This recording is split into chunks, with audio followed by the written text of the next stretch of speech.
Okay, I suppose it's time for me to go ahead and get started. Hello, good evening. It is Friday evening. It is 7:05 p.m. Where I am, and I have a whole lot of rats to paint. Finished Horus, got as far as I wanted to get with him, and so I think I'm gonna do this. But before I get into that, how have you guys been? How has your day been? How has your week been? Yes, rats.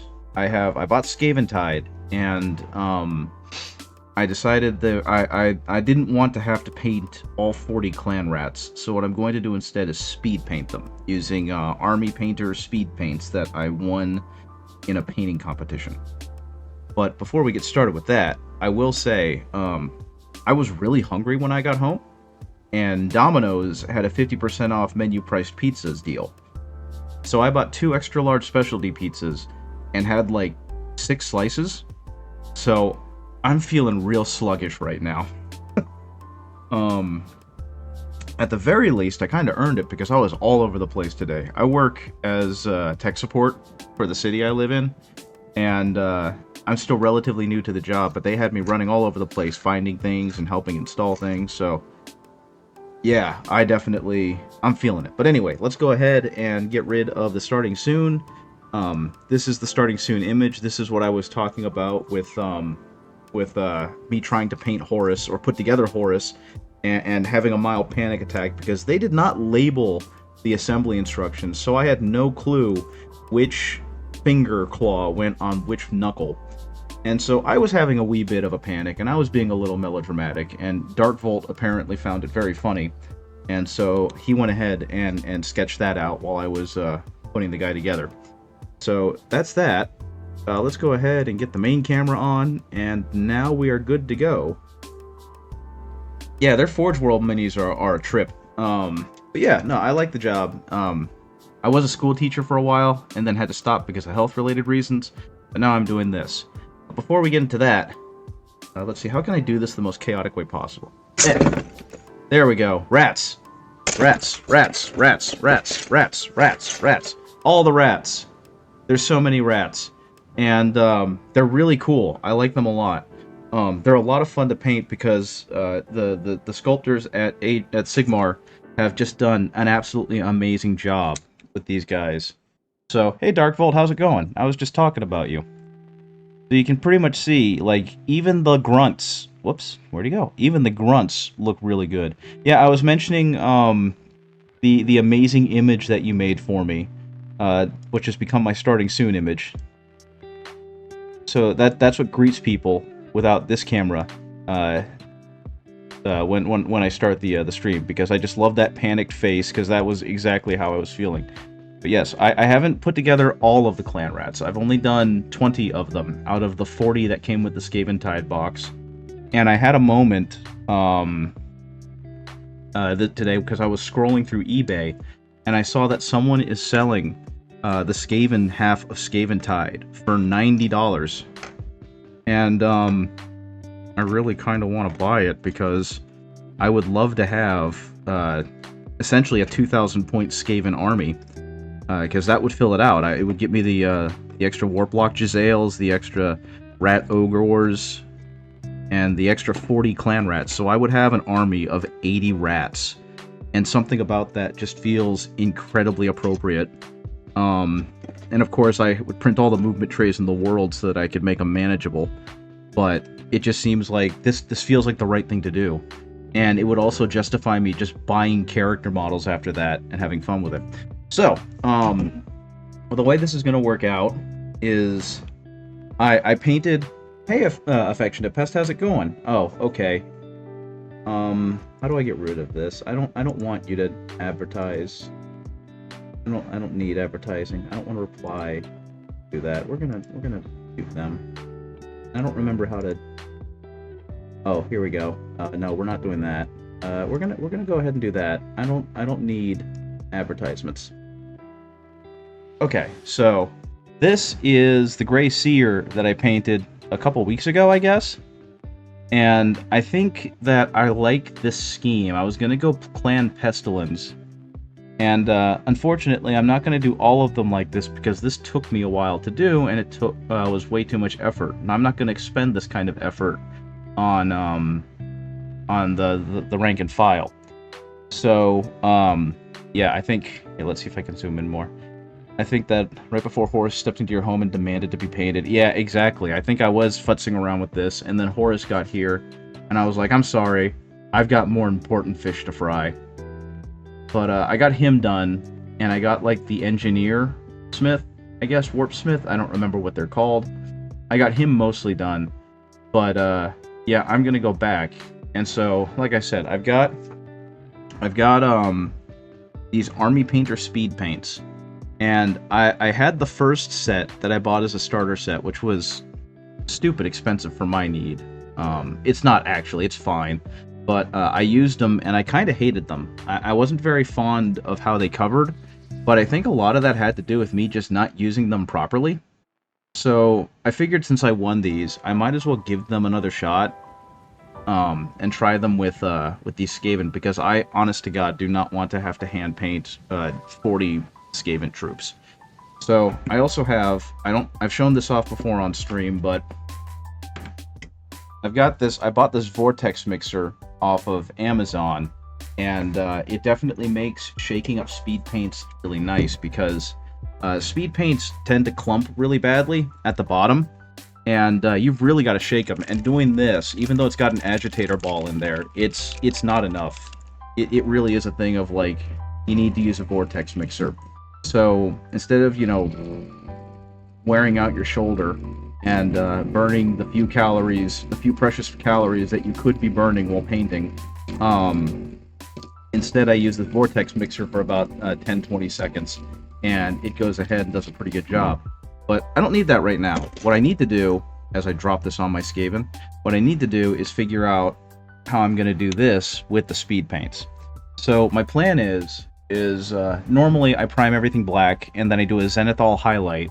But what I found with that is that the black with the Zenithal highlight doesn't tend to get bright enough. When you shake paints, you feel it in your joints. Yeah, I get that.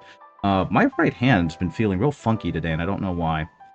So it always turns out too dull. And I don't know if it's because I'm not shaking, or I'm not getting a good enough Zenithal highlight, I'm not going bright enough. I have no clue. But I'm going to try and not let that happen this time. Because if you've never used... Hey, Grim Yehi, how's it going? I pronounced that wrong. Leahy? Grim Leahy, I'm sorry. Grim Leahy? I'll get it eventually. But I don't want to do that again. What they do actually recommend is that you start with a white primer, and that allows you to just kind of use the paints, and they'll just go ahead and do what they need to do, which is get real dark in the crevices and stay real bright on the high spots. So that's what I'm going to do with these guys. I'm going to go ahead, instead of doing the smart thing and putting them all on... how's Friday going? Pretty good. Had a really busy day at work and rewarded myself with way too much pizza, and so I'm really feeling it right now, but that's okay. I'm going to try and paint up these 20 clan rats that I have, that I got from the Skaventide box, using Army Painter speed paints. And, yeah, pizza and rats. It's like I'm at Chuck E. Cheese again. My gosh. During the pandemic, Chuck E. Cheese, because it obviously wasn't getting its main clientele, started door dashing as, what was it, Big Rat Pizza, I think is what they called themselves. So you could buy Chuck E. Cheese pizza. And I don't know why anyone would want to just buy Chuck E. Cheese pizza. You are correct, it is 2/3 of the TMNT. If only I had that one sea turtle mini from the Idoneth Deepkin. Oh well. But anyway, so I'm going to go ahead and individually prime these guys, because I was too dumb to put them on, like, a stir stick or something. But I'm going to do so using Vallejo Surface Primer Gray, which actually goes on looking more like a white. So we're going to see how that works. I actually stopped using Surface Primer Gray because I didn't like how it looked. It tended to go on really, really thin and just not being a very good primer. Now, like I said, I'm going to be trying to get close to this look. And so I almost wonder if it would be worth it to I prime them black and then zenithal them white. So I suppose what I'm going to do is with these first 20, I'll give it a shot. And then with the next 20, I'll kind of pivot. And I'll just mix them together, because who's going to notice, right? So we're just going to go ahead and put an obscene amount of this into a paint cup, as we can see right here. And I guess let's get started. And actually, let's take the Logitech web camera, the palette camera off. I don't want to spray the lens for that. So yeah. Oh yeah, that does seem a little grim, doesn't it? We're experimenting with rats. Now, if you've never actually used an airbrush, one of the things you want to do is not get too close, because if you do, it'll definitely flood the details, and then you're going to have really blotchy looking priming. And actually, that was one of the reasons I stopped using this gray, because it did tend to create kind of really blotchy, spotty primer. Yeah, white rats, right? I mean, thankfully, I've already done the Gray Seer, so it's not like I can have too many more of those. Because, as I understand it, in Skaven mythology, in Skaven culture, if they're born white or gray or whatever, then they're special. And yeah, I don't know if it's because when I first got this, I mixed in some flow improver to try and let it flow through a different airbrush, a much cheaper, crappier airbrush. But it tends to bead really badly too, which is another reason why I'm not too fond of this gray primer. It does a lot of things that the Vallejo black primer doesn't do. And it might be user error, it's probably user error, but it just always seems to go on really kind of not good. So I don't know how well you can see that, but it does feel like it's just creating micro beads all over the Mini. And I suppose part of that is right now because I'm a little gun shy, since I've had not good experiences with Vallejo Gray. But I suppose we'll see as I continue on with this. But yeah, how have your guys, how have your guys' weeks been? Because I know we hung out a little bit on Thursday, or on Tuesday. You guys got to see me finish Horus, which I was exceptionally happy with. But beyond that, been kind of radio silence. I did get to play Space Marine with the colleague, the friend that I mentioned got Space Marine, and oh wow, yeah. See, now I'm having some issues because it's gumming up on the needle, and so it's now creating some very bad flow issues in the cup on the actual airbrush. Finished your first week on your new machine at work. Very cool. Yeah, so what do you do, if you don't mind sharing? You don't have to if you don't want to, but I think I remember you mentioning that you were getting some new technology to play with. Okay. I think that's better. I honestly can't tell. And that's the other problem with this, is that since it's kind of like a gray on gray, it's really hard for me to know if I'm actually getting good coverage. So I can only kind of trust it and have faith in it. But yeah, let's see. Yeah, it is kinda. I suppose we'll see when it's done. I love that they have some random little ones that are just kind of banging on a drum. Or ringing a bell in this case, I guess. Yeah, I don't know if this will show up really well, but the needle is getting really gummed up. And a huge part of that is just because of how badly it's drying. I work for a cardboard box company. We make boxes and displays for local, sometimes national brands. That's really cool. My wife does stuff like that. She's more graphic design. She works at a company that's like the last company in the United States that makes a specific type of wool felt pennant. And for those who don't know, pennants are the little plastic or the little triangular flag banners that you can get for schools and for teams. And my understanding is that they get contracted out by colleges and businesses and schools and the like. And so yeah, she's got that job. She is also an independent artist. Your childhood, fair enough. What do you mean by that?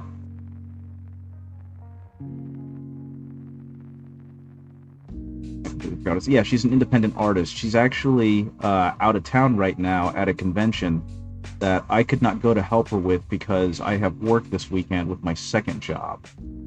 But she got this one to help keep the lights on while I was kind of in between jobs. You finished a test animation for Lady V's D&D, or rather Artie and Swifty's characters, and doodling more Kingdom Hearts ideas. For hobby, tomorrow my local Warhammer store is an anniversary, so you're going to give them a visit. They're going to have a cool mini for you to get, too. You had a ton of pennants like that for different teams and amusement parks. So yeah, there is a less than 0% chance that those came from the factory that my wife now works at. She doesn't make the pennants. What she does is she's a graphic design artist, so she's the one who like helps tweak the designs for them. And oh, come on. Uh-oh. I got a clog. Spit it out. She's the one who helps tweaks the design for those things and like pretties them up and makes them look a little different for a re-edition or whatever. This was back in the 80s. I know this company's been around for a while. They used to also do like jackets and whatnot, but then they kind of expanded too wide as the demand for it died down. So they were bought by someone else in the late 90s, I think it was. And that person really pared them back down to only doing pennants. But they were like the official legitimate ones for those schools and teams. There's a half decent chance that they were made by this company. I think they're called like Varsity something or other. I don't really remember. Not too much interest in the exclusive mini, but you'd like that backpack. Also, the free mini this month is an old school Chaos Knight. I want to grab that. Yeah, that's what I mean, is they have a really cool Chaos Knight that, honestly, I'd like to get too, but unfortunately, I live too far away from any Warhammer stores. Like any official Warhammer stores. The last time I was near one was actually last summer.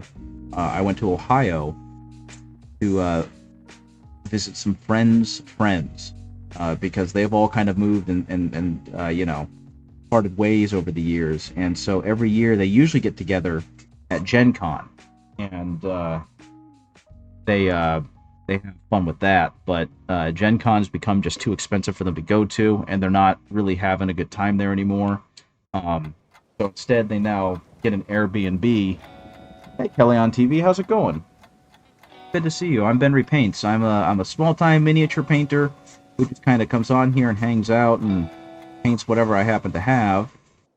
And today, I'm trying my best to use this primer I'm not too fond of to get a base coat on these rats so that I can go ahead and hit them with speed paints. Because I'm not very fond of that either, but I have them, so I want to use them. The anniversary minis are a Tau and a Dwarf. I thought you meant those. I actually didn't know that those were the anniversary minis. I have a hard time keeping up with all the miniatures that, Skaven painting, yes. I have a hard time keeping up with all of the minis that Games Workshop releases. Because they have, like, the Warhammer exclusive mini, and then they've got the anniversary mini, and then they've got, you know, the holiday mini, and then they've got the store anniversary mini. And it's cool that they've got all of them, but I hope to goodness there's no test on it, because I don't remember half of them. I tend to kind of stay in my lane with that stuff. And yeah, this is going on really unevenly, and all I can do is blame the fact that it's kludging up the needle so badly. But yeah, after this, it's going to get another coat with a white paint. And honestly, I actually use a pretty cheap white paint when I airbrush. I have, it's called Apple Barrel, and it's something that you buy at Walmart. But since all I'm doing is like this carpet bomb spray of Zenithal, I don't need it to be super expensive. So wait, Kellyanne, do you mean you're Skaven painting too, or are you commenting on the fact that I am Skaven painting?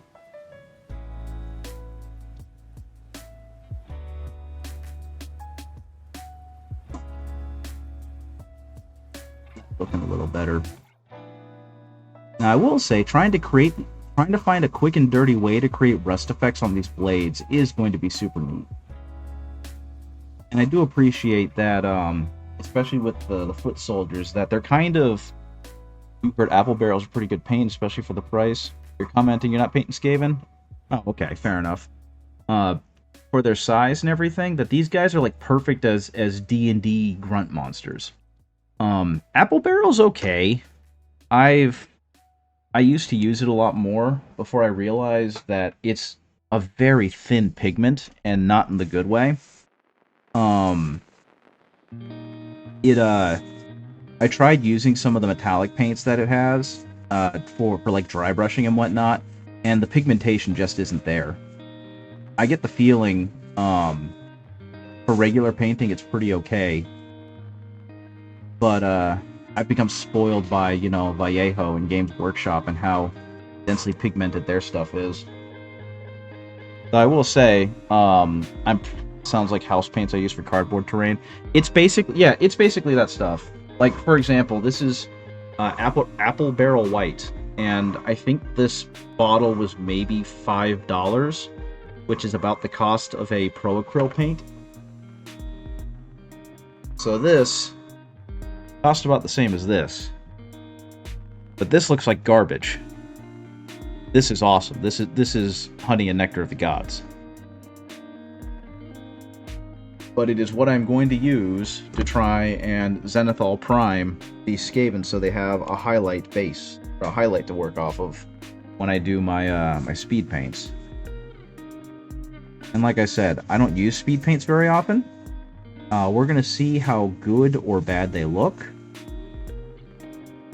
And I'm curious, especially because I tend to have a slightly sloppier base coat, how well these are going to cover. Because you're really not supposed to mix them. If you start like getting them on top of each other, they start mixing really weird. You think Aeons of Battle also praised those paints? Yeah, he's really good. I think it was kind of the same thing. For the price, they're really good. But I mean, the other reason that I've had problems with them could also be that they were my wife's, and she had them for a really long time. And yeah. So it might just be that the paint is so old that the pigment has fully separated, and I'm kind of fighting myself there, you know? I don't know. He's really good. It took me a little while to kind of get over his delivery, because he has a very unique way of talking, and there's nothing wrong with it, but for some reason it kind of grates on me. But I also appreciate the energy and the knowledge and the content that he brings to the hobby, because he's one of the really good ones, you know what I mean? He does a lot of really good work for miniature painting in general. Okay, I think I knocked off some of the gunk on the airbrush needle. This is getting pretty miserable coverage because it keeps freezing up on the needle. And I will be honest with you, that's almost definitely user error. If you want to look into old videos, he wasn't speaking like that always. That honestly doesn't surprise me. It most likely became a thing because he realized he found a personality and a delivery that he liked. A great example of that, if you guys follow Magic the Gathering at all, is there's a content creator named Magic AIDS. And his name was meant to be like, I aid you at coming up with cool Magic the Gathering decks. But he got content struck a couple times and had his account locked because it was being reported that he was trying to make fun of the AIDS immunovirus. And that all got settled. And he's Magic AIDS again. But when he first started making videos, he just kind of talked. And he's got something of a nasally voice and an odd delivery. And he started really leaning into it with rapid-fire speech. And I almost can't understand what he's saying anymore. Because he's got this strange delivery to go along with it. And actually, oddly enough, Aeons of Battle is starting to become very reminiscent of that. So if you watch like a modern Aeons of Battle video, and then you put on like a Magic AIDS video, they sound remarkably similar, just Aeons doesn't sound as sped up. And it stinks, because Magic Aid still does some incredibly strange and off-the-wall brews that are a lot of fun, but his humor doesn't really land for me too much anymore, and the way he talks is incredibly disorienting. Okay, so these guys are, for all intents and purposes, done. That was 20 clan rats. And so what I'm going to do now, just because I'm being a little spicy, is I'm just going to go ahead and really see if I can saturate them a little bit. And then I'm a cheapskate. I bought a cheap hairdryer. This thing was like $10 at Walmart. So I'm just going to go ahead and hit them with it, which will hopefully dry them out enough so that I can handle them. Let's listen to the smackers. Okay, now I'm going to pivot them all because it now looks like they are clearly saturated on one side and not the other, right? Let's go ahead and turn them all around. See if I can hit the end that I missed because I just dumped a whole bunch of primer on them. And hopefully, I mean, they are just troops, so I'm not too worried about it. But hopefully I didn't gum them up too badly. Because I'm just going to go ahead and do the same thing. I think another fun example of that, though, of like finding your voice is Pirate Software. Doig and Swift have known him for quite a while. And they mentioned that he didn't get his like current voice until quite a while from his streaming. So he had a much different, much lighter voice, and then he kind of found his Thor voice, and that's how he speaks now, which is great for him because again he found an identity. But let's see, we're just gonna go ahead and hit these guys with this hairdryer, which by the way is broken. I've dropped it so many times. Yeah, I haven't watched a lot of Pirates videos, but he's a really cool dude. The high doesn't work on this, so that is what it is. I was there when he broke that record for donation and for the hype train, and that was pretty cool because he super deserved it. And yeah, he's really smart and he's really informative. I'll be right back because I need to now clean out the brush. I've got a lot of this primer left, and I gotta kind of knock it out of the cup before I can move on. Actually, no, not the airbrush set. We don't want to put it in there. Go ahead and put it in the surface primer back bottle. I did not use anywhere near as much primer as I thought I was going to. He also had his voice break after puberty, so it got really low. How old is he? I actually don't know how old Thor is. I just know that he used to work for Blizzard, and he's got a lot of very good insights on like gaming and what. Move on. Next thing I need to do is a Zenithal Prime with the Appleberry.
Okay, I think that did it. You got hit by. Do you have any idea for freehand on the banners? I really don't. He's like 37, so he's my age. Good gravy. Do I have any idea for freehand on the banners? I really don't know yet. I do know that Clan Pestilence is basically a sneeze away from being Nurgle, so I was thinking of doing something not quite Nurgle. He got hit by COVID a few times. That might have been it with the voice strain. That could have been it. It is kind of neat seeing how people kind of developed into who they are. It's I used to study anthropology and sociology, so I have a vested interest, just like an innate curiosity on why people and societies end up the way they do. Let's go ahead and if maybe that'll get it. But yeah, I wasn't thinking about the banners at all. What I might do with it, now that I am thinking about it, is you know how the symbol of Nurgle is three circles? I might make those 3 circles the bulbous eyes and the nose of like a rat skull or something. I also probably should look up what the actual Clan Pestilence symbology is and see if I could riff on that a bit. A big triangle of cheese. Perfect. A big triangle of the stinky cheese. Okay, so I think this is adequately cleaned out now. So it's going to be perfect for me to gum up again with some cheap paint. Go ahead and do that. So again, I'm going to be using Apple Barrel White. And I'm just going to have to shake this up manually because it doesn't fit on the Vortex mixer. But this is going to be a much more generalist Zenithal Prime. I'm not actually even going to use a whole lot because it doesn't need it. I'm going to go ahead and I've got this Vallejo airbrush thinner. So we'll see how that goes. Don't need a whole lot because I've already thinned this stuff down quite a bit. And I just kind of dump it back in when I'm done with it. So it's had a lot of pre-thinned paint go back into the tube. Yeah, that's already the consistency of milk, which is really gross, but it is what it is. Let's see what you look like.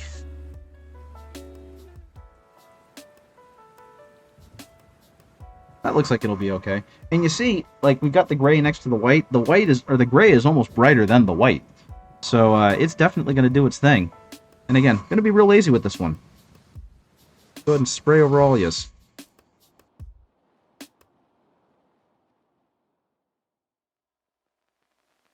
Look at that. Just like OxyClean, it made all the whites whiter. Very cool. Now I'm going to go ahead and put this with the hairdryer. Again, that was a very thin layer of white that, honestly, it looks like it barely did anything, but I guess they now have a pretty even coat on top of them. Still lighter, just a very light amount of pigment. Exactly. And I'm going to try and turn all of these exactly 180 degrees. I love how tiny this one is. He looks like the Mall Wizard, which I don't know if you guys are familiar with that meme that popped up, but the Mall Wizard is very silly.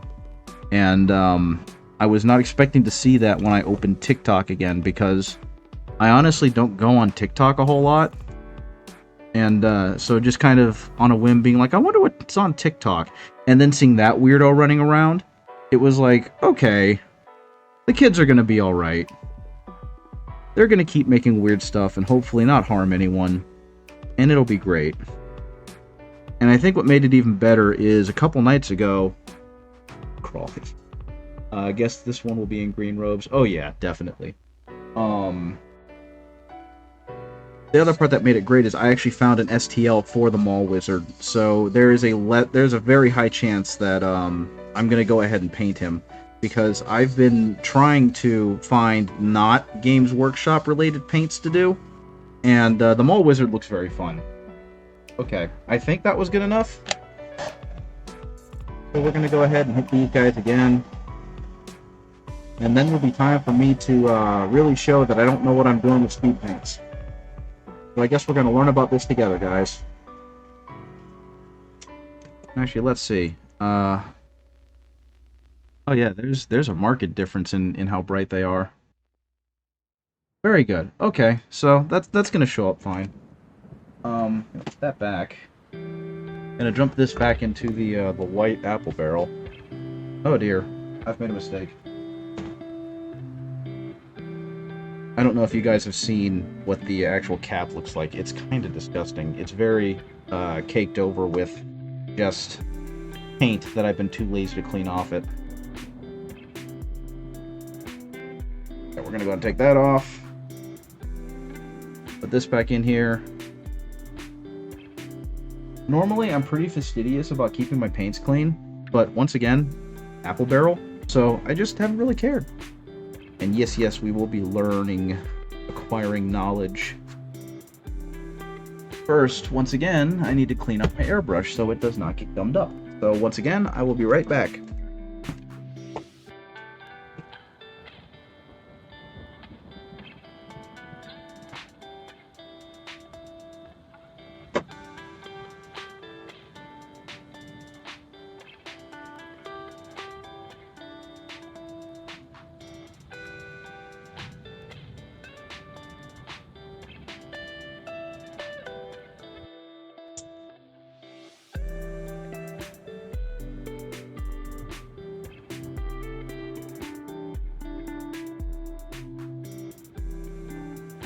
Okay, the good news is that because I use that airbrush thing, it seemed to work.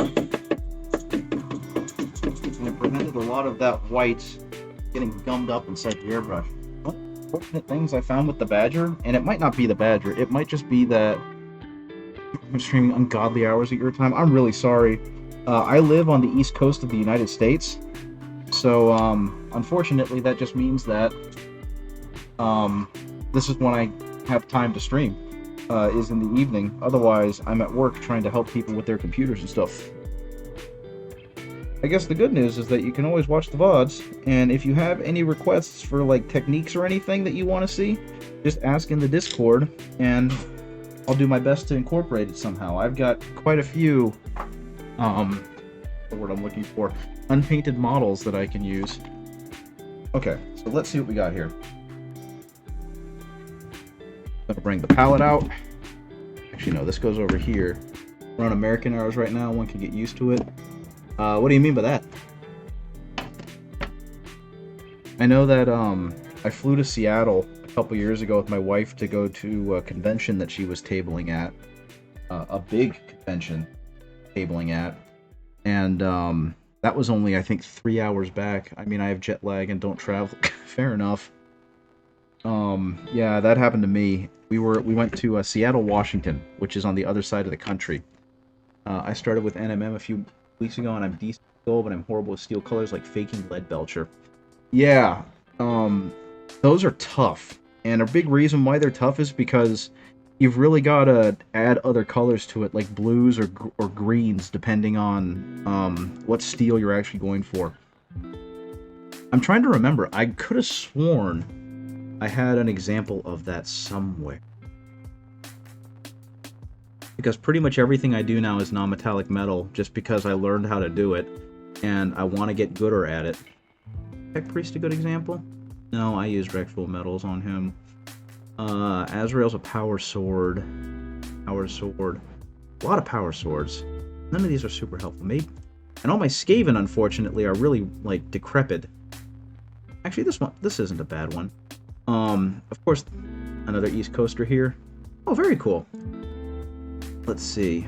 This Skaven, he's the other one that I was talking about. The metal on him is not great, I will say. Gosh, he looks like he came out of trench warfare. But, you can kind of see how, oh, that's really funny. I don't know if you can tell, but you can actually see, like, I don't know if that's supposed to be layer lines, or if it's just supposed to be the lumber on it. But that's very funny. But yeah, you can kind of see on the metal furniture of his rifle. I did some non-metallic metaling there, and honestly, all it really is me dry brushing like a green-gray over an olive drab style green-gray over black. And it is very difficult to do. Don't get me wrong. I'm not very good at it. For the armor, gosh, I honestly don't remember how I got the armor to look like that.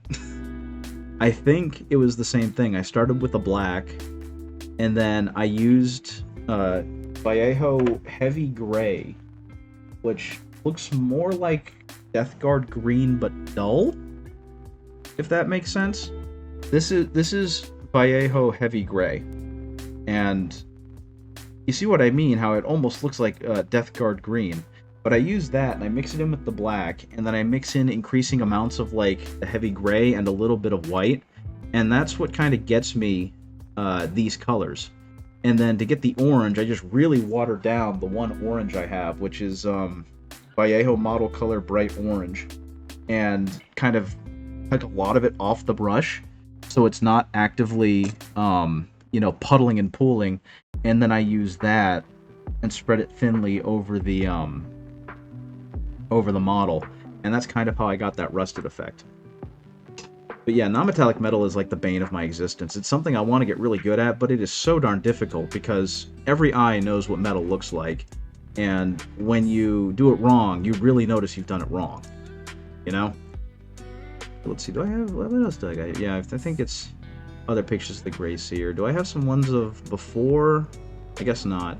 I was going to see if I had some better pictures of before I really muddied up the blade, but everything I made kind of looked rusted and desiccated on these guys, so it is what it is. I always do for steel a dark gray base coat and then highlight it and blend it with bright blue gray colors. Yeah, that's a good way to get like the really shiny good steel.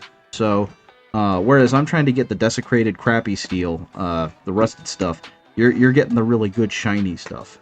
And honestly, I kind of hope to do that soon because I decided I wanted my Stormcast Eternals to be based on Agrias Oaks from Final Fantasy Tactics. So they're going to have steel armor and like blue surcoats and the like, and we'll see how that goes. Okay, so the palette camera is not going to be much use to us today, so actually I don't think I'm going to turn that on. What I am going to do is I'm going to go ahead and start mixing up this orc skin some more. You've got a clean painting style, I assume, so this is more fitting for your Space Marine armies. Yeah, that is true. I don't even know what to call mine other than messy, but I have tried to do that kind of stuff, and I'm passable at it. So let's see. Let's go ahead and continue mixing this up. Hopefully, I've got it mixed enough. I never know with contrast paints, but who's gonna go first? Go ahead and just grab this guy. So what's going to happen is the under part of the robe is going to be the green, and the cowl part is going to be brown, and probably so is the belt. And hopefully, I'm not sure what color I'm going to make the fur. Probably also brown, but I'm also going to mix in something else with that. I don't know yet. Your local game store says you're a good painter and you don't see it. Well, I mean, clearly they're not biased about it, so you can trust them. That's one of my big things. It's been a while since I've started painting, but it took a while for me to realize that I need to start listening when people tell me I'm good at this. So yeah, it's just something you kind of got to get used to. So let's see. Check out Pro-Acryl new acrylic weathering medium. I got that for rusting stuff, and it's pretty good. Yeah, that's something I need to start working on doing. Is trying. Oh wow, this flows a whole lot better than the original stuff. But it's also very pale. Oh, there we go. I just need to put it on heavier. I've wanted to try to use pigments, which I haven't done yet. And I've wanted to try and use more of that weathering stuff and use inks. I just really haven't had the courage to do so. You're hyper-focused on your errors, mistakes, so you don't take the compliments well. Yeah, I think that's pretty common with painting. That tends to happen. You notice what you've done wrong more than people who are looking at your painting for the first time. And I've got to say, I think I'm putting this on too thin, but if I put it on anymore, it's puddling really hard. So I'm not sure how I feel about it right now.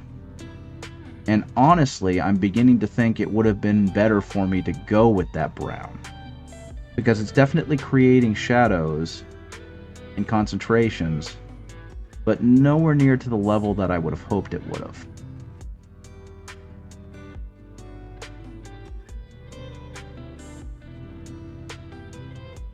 And again, if anyone has any pointers for painting this on, just let me know. Because right now, again, I don't want it to spill over too badly onto other parts of the Mini. But it's definitely not quite getting that that look I was hoping for. Though honestly, to some extent, with the basic troops, if I want them to be a little more visible and a little less blendy into the terrain, this is probably not a bad thing.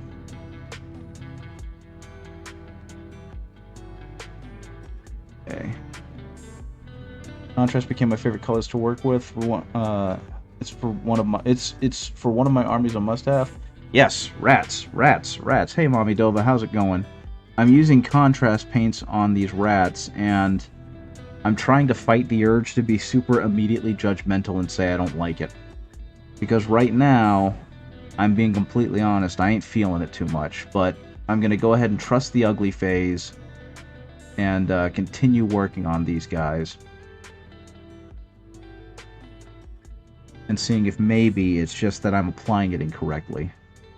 Because I do know that the thicker you put it on, the better it ends up looking. You did contrast paints on your Poxwalkers? That seems like the smart thing to do. There's too many of them. I've seen some people say that you should have more Poxwalkers, you should have like up to 100. And that just seems obscene and punishing to oneself. But if someone does that, I applaud their tenacity.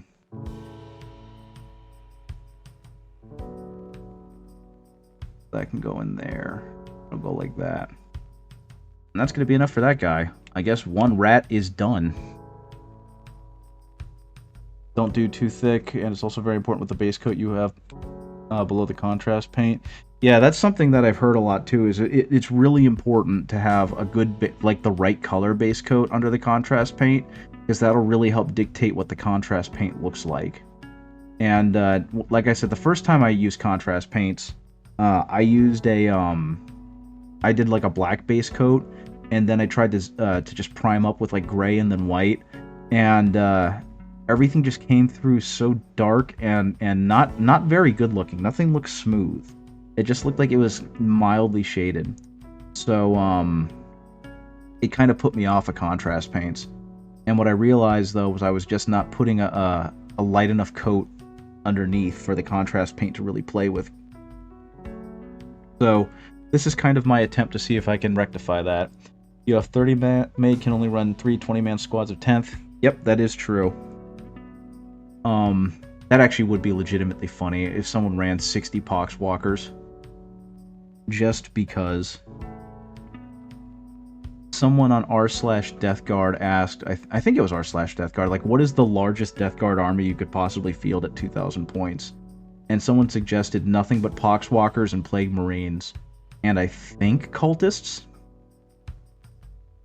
And I also read about someone who takes an obscene number of Plague Marines and Poxwalkers, and they just use them to gum up the middle board, and then transport everyone in and just shred them with mortals. And I don't play enough 10th to know if that works, but the idea is very funny to me. As a Black Templar, Dark Angel, and Adeptus Sororitas collector, the best black you can get is with a contrast Ultramarine undercoat, and then on top of that, Black Templar contrast paint will give you the best matte black to work with. Okay, I definitely trust you with that.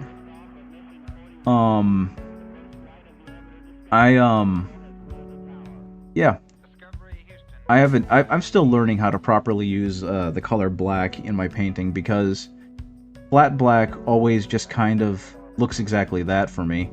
And so I've been trying to add in blues and greens to see if I can give the black some color depth.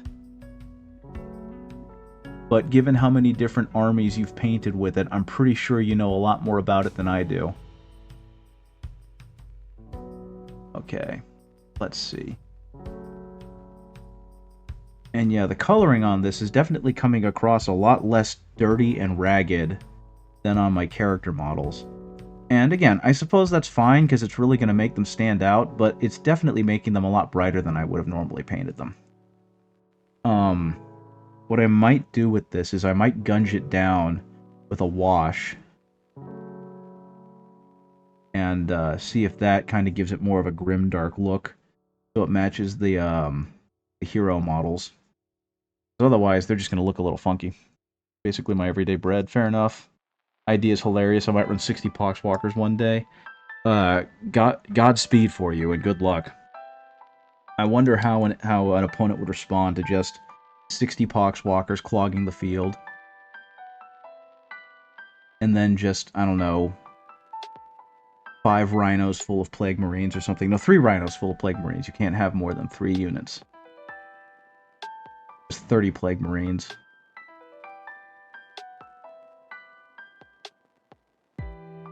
But yeah, so far, it's working how I kind of expected contrast paint to work.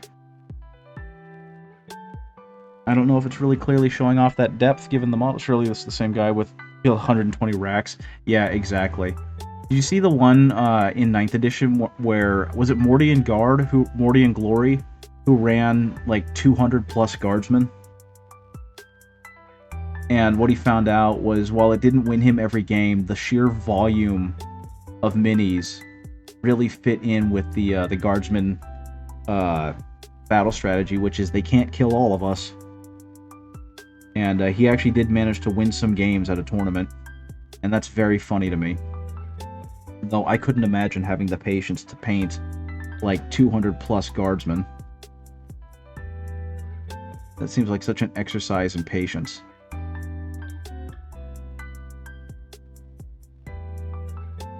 Yeah, I just kind of feel like that it's not going on heavy enough to really create that contrast, so it's just kind of looking like this flat green. And again, that's probably a me problem, and I'm not putting it on correctly. I was supposed to have a 9th edition match with an Orcs player, Walkers versus Boys. Good lord. Assembly like painting like how guard... Exactly. And kind of what I'm doing right now, you know, one color, paint everyone that color, move on. And this is considerably faster than some of the other methods I've done. But, again, I'm not sure I'm feeling it. We're in there. But yeah, Mommy Dova, how you doing? I haven't really said much to you, though. I did see you pop in. You still kind of taking a sabbatical, or have you started job hunting again? Because last I recall, you basically decided you had enough of that miserable job you were at, and you walked out. And we're looking for something new. But we haven't seen each other much since then. It will be a very great bright green I'm using, so yeah, I suppose that's fair. It is called Orc Skin, and I wasn't sure exactly how dark or how bright the green was going to end up. So what I'm probably going to do with these guys is seal them, and then Agrax Earthshade wash them to scum them up a bit.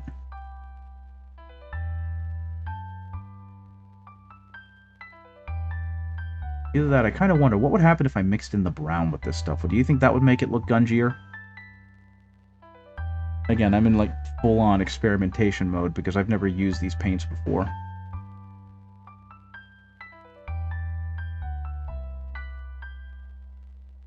The paint I have, actually the paint I have also looks to be a fairly bright one because I think it's saddle brown or leather brown or something. So it's also probably going to come across pretty bright. Dark Angel Contrast Green is a great color for dark cloaks and all.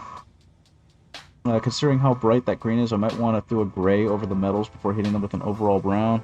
Yeah, I do have a metallic paint over here, so that was the plan. I was going to go ahead and use that metallic paint and then rust over... Oops, that's not meant to be green. That's his cloak. Off with ye. Off with ye. I'm also using the Army Painter brush that came along with it, and it's working fine for what it is, I suppose. Wow, that stuff actually dries really quick. I was not expecting it to do it that quickly. Okay. See if I can angle that green in there. What I'm getting out of this, honestly, is like old school Warhammer Fantasy colors, you know what I mean? Where everything was really bright so it popped in the catalogs and on the tabletop. And in the marketing. Because this is all exactly that. This is a very, very bright green. And it's definitely showing off as such. And it's making all the models kind of have it. That's 4.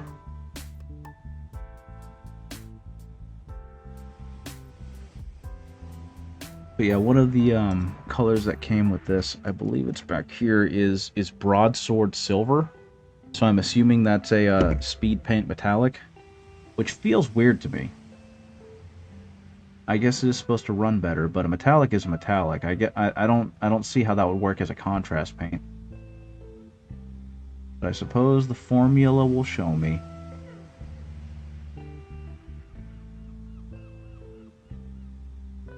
Yeah, I bought a sampler of contrast paints, kind of the same box, but for the first version, because I was impressed with how it turned out on the YouTubes, and didn't like it, and I ended up giving it to a friend because he plays orcs and he's starting to play Necrons, and I figured he's going to need a lot of batch painting stuff. So it's a nice option for a classic look. That's kind of what I'm getting from this, and I'm not going to do any kind of washing or highlighting or anything like that until I finish these guys, the base coats. So you're kind of going to get to see what they'd look like if I just hit them with this contrast paint. But it is reading to me as almost not quite a goblin green, but it is definitely a much brighter green than I expected. And so for people who want a very bright, powerful green to pop off of the miniature, this is a really good choice for that. It would be kind of funny to watch an army of Skaven that look like they came out of a Saturday morning cartoon, and the plucky heroes, you know, they do their thing and they embarrass them and they make them look bad, and then the Skaven boss comes out and he looks like he came out of a heavy metal video. Okay. Suppose that's good enough for this. But yeah, I mean, you can see the color it's getting me. This is not the same. This is nowhere near the same. This is not in the same country as the green I got on this guy. Like there's a huge difference in how these guys are gonna look when I'm done with them. Skaven dressed up in superhero costumes would be a fun kit bash idea. If the Skaven heads weren't attached to the bodies, there was a less than 0% chance that I was going to make Rat Mech. I love the idea of Rat Mech, and I want to make a bunch of crazy little bastards who invent things that have just as good a chance as blowing up in their face as it does at the enemy in the grim darkness of the far future. I got a friend who's painting an army of Skaven based off of the Sour Patch Kids. Oh my god. Those are going to be loud. And honestly, probably pretty cool looking. Though I will be, at the same breath, with going back to the Rat Mech really quick, I've talked about it before, I think, but Station Forge already has Rat Mech. So if I really wanted to, I would just paint a bunch of Station Forge minis. Which I've really resisted the urge to do so, because they have Sicarian Ruststalkers, but they're rats. They have Castellan robots, but they're rats. They have Tech Priests that are rats. They have Skitarii that are rats. So it's just like, why not? I could even just like replace the heads on some of the other stuff and use the tanks. It would be perfect. The big guy has more yellows and blacks. Exactly, right? There's a pretty big difference between the colors. And I think potentially if I had base coated this one, or these guys, brown instead of gray, I could have gotten a similar level of grunge to them. But I'm sticking with it for these guys, and then I'll see what I can do to dirty them up. And I'm probably going to end up liking that look, to be honest. I'm probably going to end up finding a nice little compromise where I go, you know what, this actually looks really good. Now, one thing I had read, and this might have only been for the first set of army painters, but like, the paint reactivates. Skittish rat teeth. I know, right? The paint reactivates when it's wet again, so it's been suggested that instead of repainting over them or painting another layer on them or a wash on them, is to actually hit them with a sealant before doing any of that. And I don't remember, did Army Painter fix that issue with the second set? Because this is the version 2.0 or second edition or whatever of their speed paints. Reactivation issue was first gen. They worked hard not to let that happen again. Okay, well, hopefully that'll be the case with this generation, because, like I said, these guys are going to get a wash on them. And hopefully if I do the wash right, it's not just going to be slopped on. I actually am going to use some consideration and care, and it's just going to go ahead and knock down these colors a bit into more of a neutral earth tone.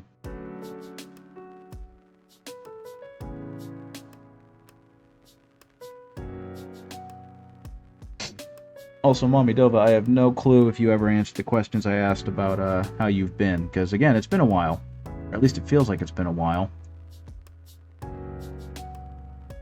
Okay.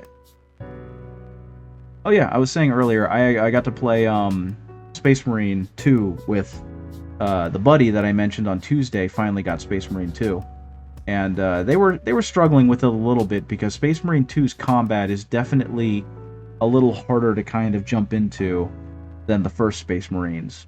And they also made the mistake of putting it on a higher difficulty, because they were like, I beat Space Marine 1. I can do this. And that didn't work out too well for them. Been okay, still job hunting, definitely missing the money. Yeah, that definitely is the stinky part about it, is not having income sucks.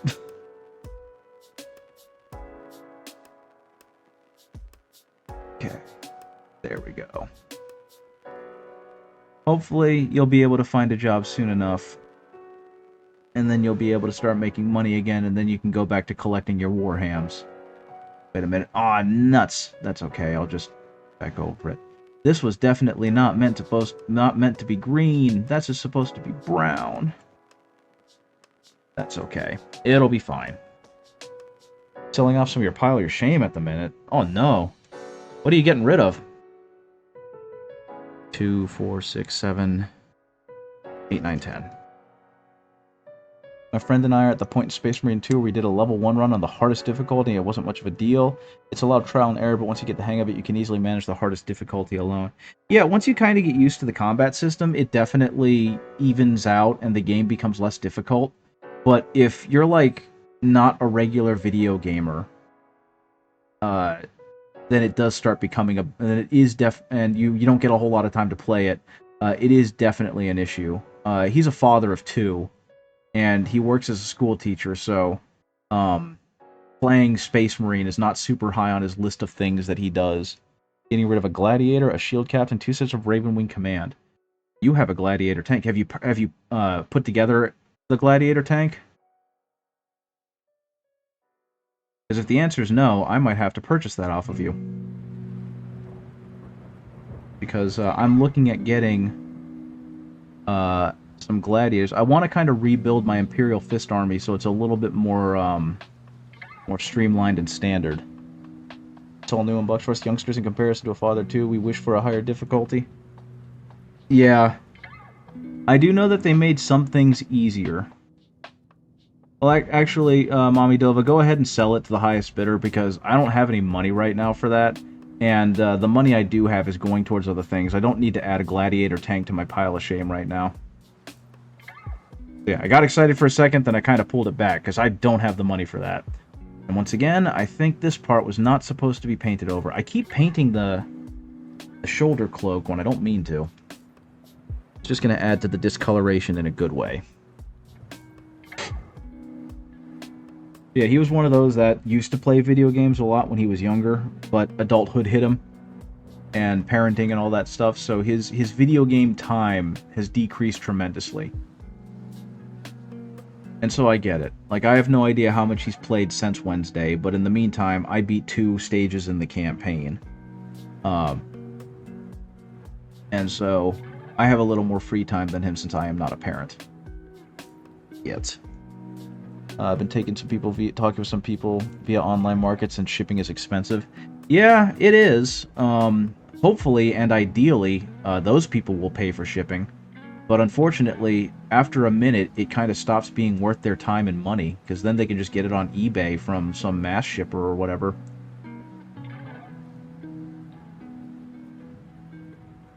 And of course, because it's quote-unquote used, people are going to want to pay 20% less or whatever.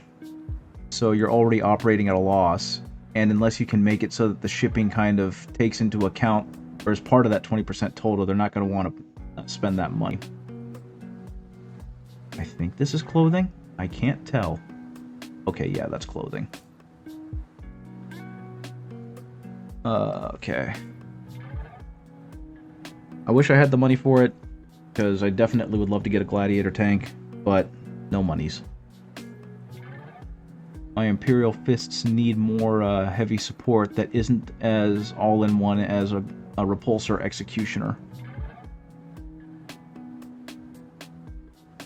And a Land Raider, because that's all I've really got. Though, honestly, I think if I had my way, I'd just buy like 3 Vindicators and be done with it. I think that's Rat Flesh, so I don't really need to paint that. Who knows? Okay, he's got another knife at his hip, so I need to leave that alone.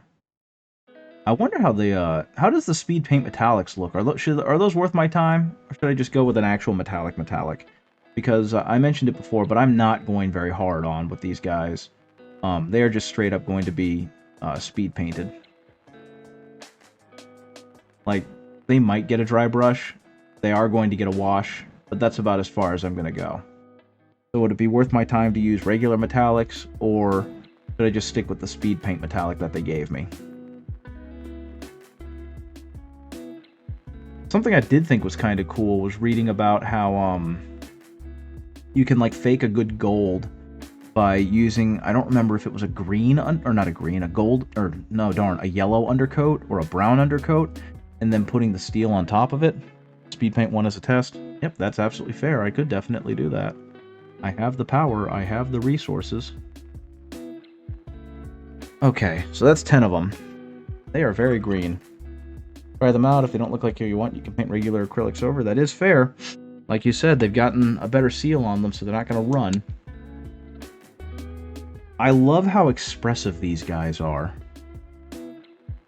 Like, each of these models has a little story and a little personality going. And I will say, I do understand some of the complaint about how these Marines are all monopose and how these models are all monopose now, and how it kind of limits creativity.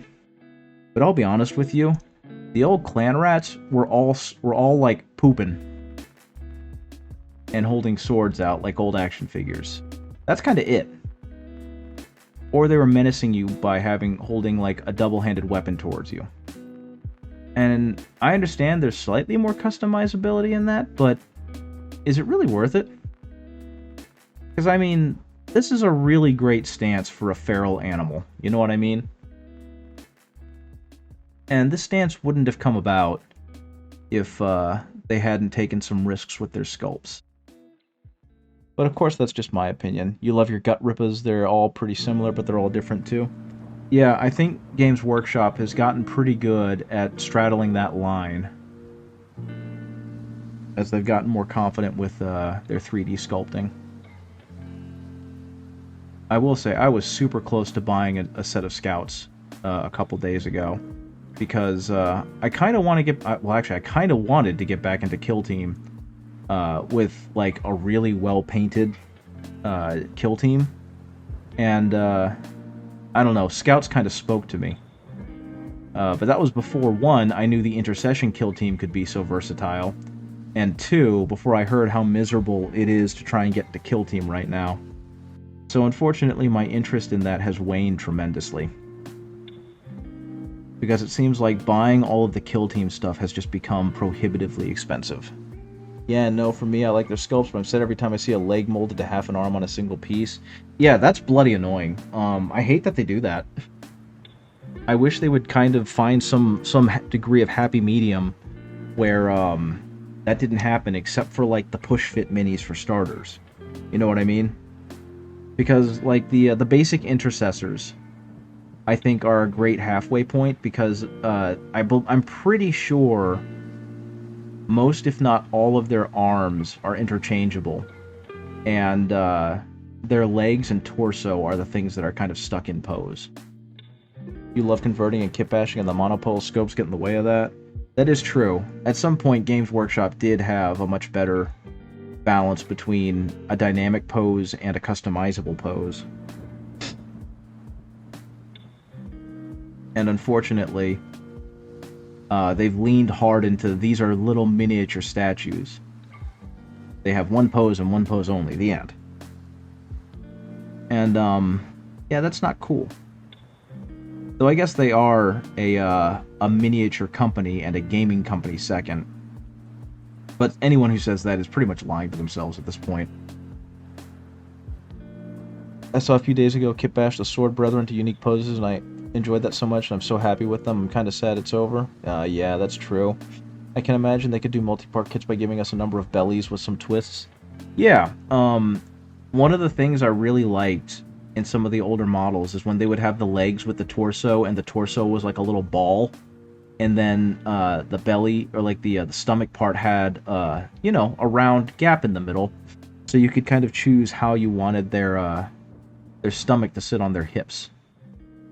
But who knows? Maybe they'll go back. Maybe they'll do something similar to that again someday. Though, honestly, I kind of doubt it, because I get the feeling it was drastically restricting how dynamic a sculpt they could make to try and wow an audience. Oh, this, speaking of great poses, this is a great pose. This guy's dangerous looking. I mean, if it all comes down to it, 3D sculptors are definitely going to start filling in those niches, because there are people who clearly want them.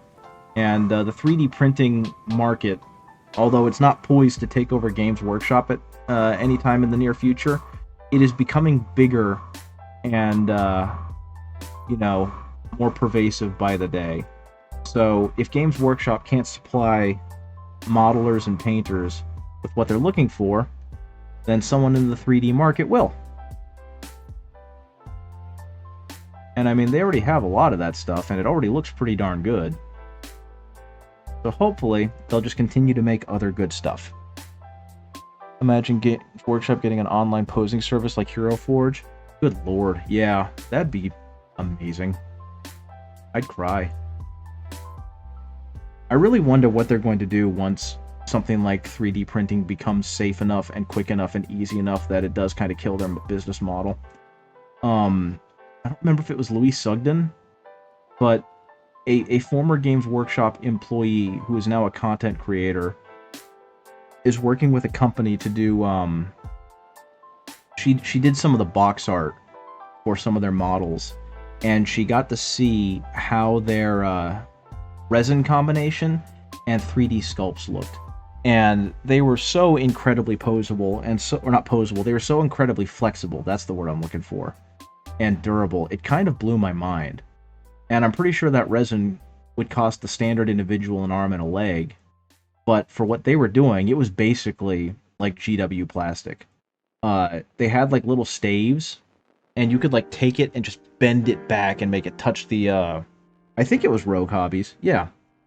I saw it on Twitter, so I'm not exactly sure who it was, because I was just glancing at it when I was taking a break from working. But, you could take the staff and like bend it back towards the model's head, and the staff didn't break. Or like, you could throw the model on the table and it didn't shatter or snap or anything like that. It was just incredibly impressive how durable and flexible the models were, given that they were printed from resin. Okay. Yep, that's another one done. But yeah, it's got ideas running through my head of exactly what I could do with 3D printing and miniatures and whatnot within the next 5 years. Oh no, he's separated. Well, now he's frozen, so he's got a huge crack down the middle because he's separated. How'd I not notice this? It's okay. It's one Skaven. What I could do is I could paint him up so there's like a warpstone glow coming from inside him, like he cracked open. So if I remember to do that, that's what I'm going to do for this poor charging fellow. Oh my god. In between the legs. Blessing of the warpstones. Yes, yes, exactly. I love the fact that Warhammer is getting more interesting content by the day. Like, very clearly, some of their stuff is very mediocre, especially with their animation department. But when you compare it to the animation department, you know, 10 years ago, and you compare it to their CG department for, like, Ultramarine, you can't help but be happy with what they're putting out.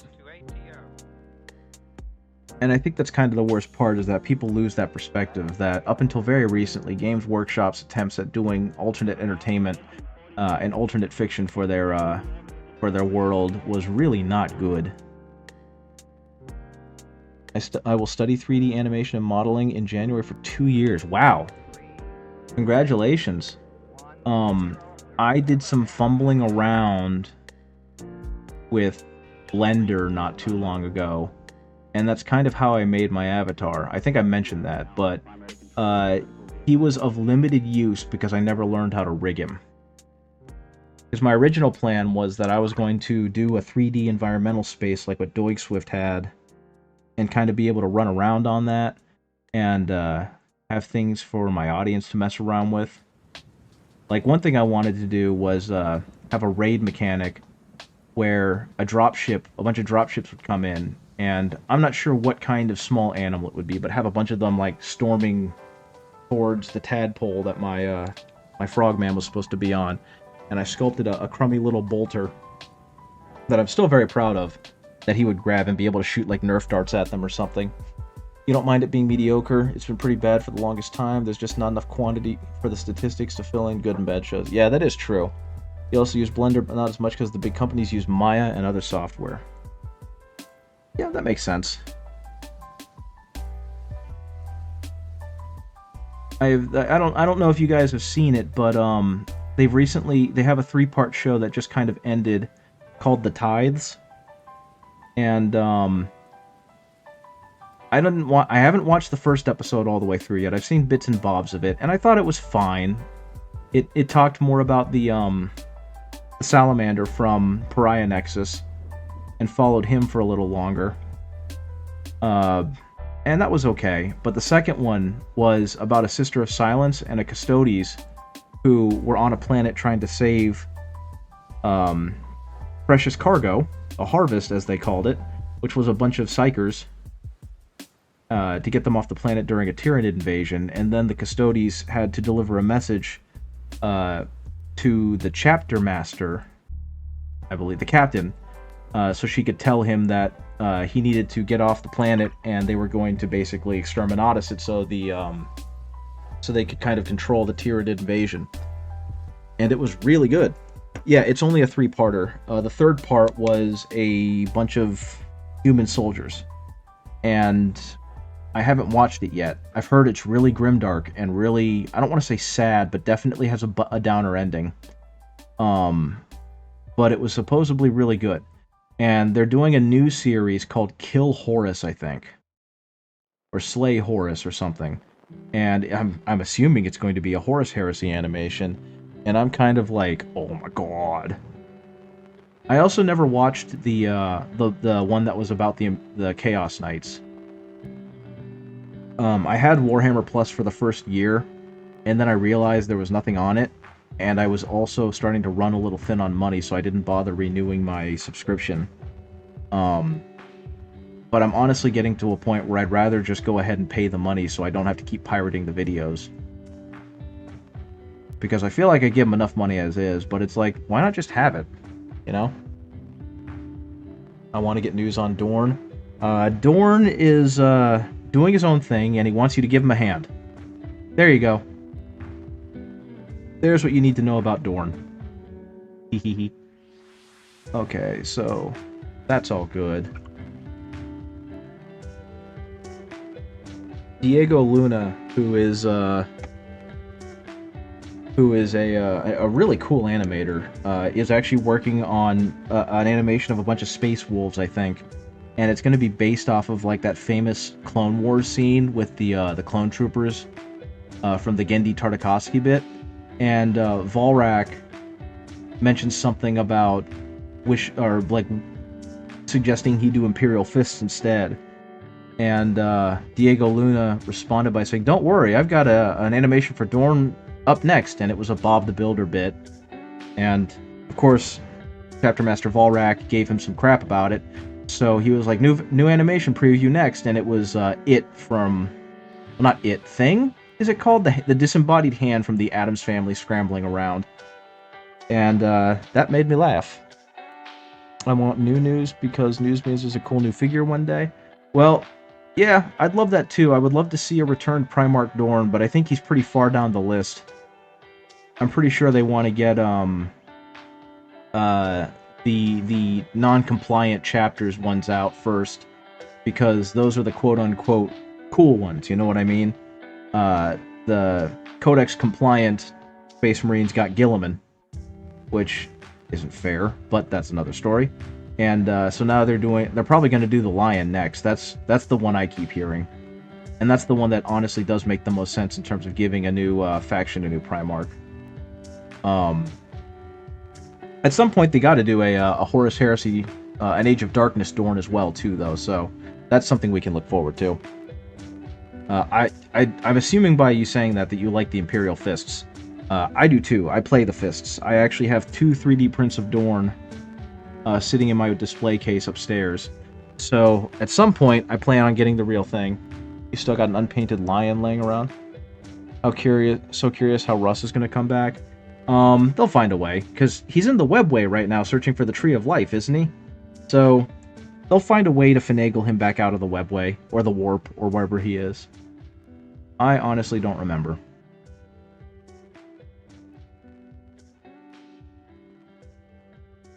And I wonder how he's going to be, because it seems like each of the Primarchs as they've come out, they obviously go through some big character change.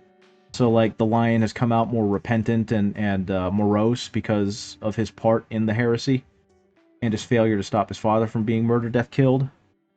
And Gilliman is clearly a whole lot more stressed out and dealing with a lot. So, it's going to be much. Russ is returning with Yggdrasil. It's very thematic. There are techniques for yellow. You're bad at painting yellow, really bad.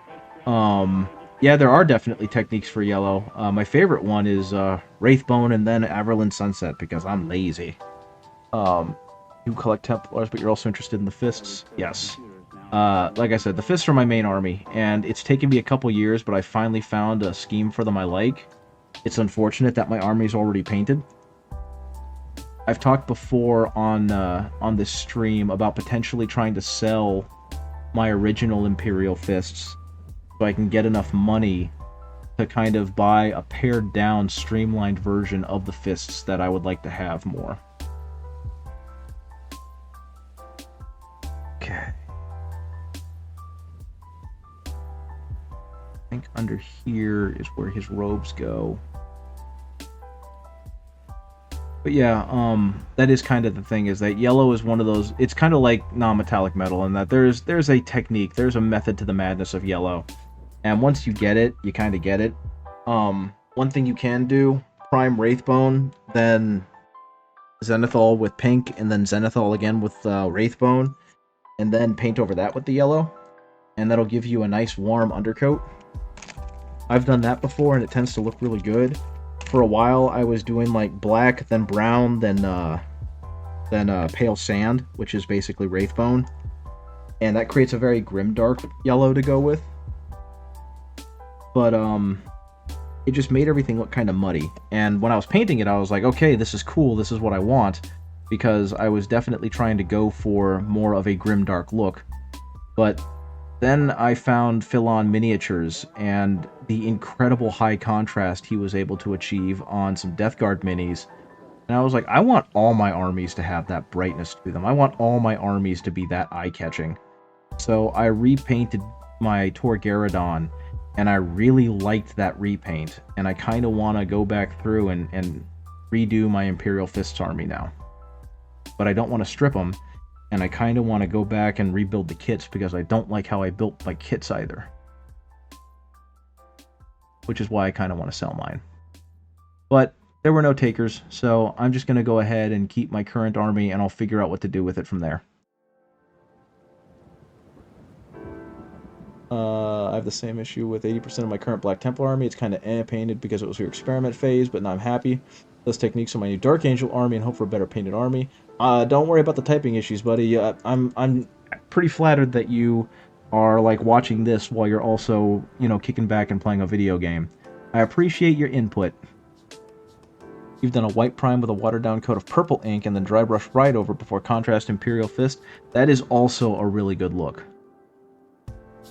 That's also a really smart, really good look, because like I mentioned, a purple, a pink, any of those colors are a great contrast for the yellow. Okay. Oh man, I really hit him where I shouldn't have hit him.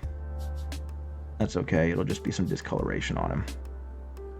It'll look fine in post. There we go. But yeah, with Dorn, something I... not with Dorn, with poor Garradon, what I ended up doing with him was I painted him black, and then I kind of...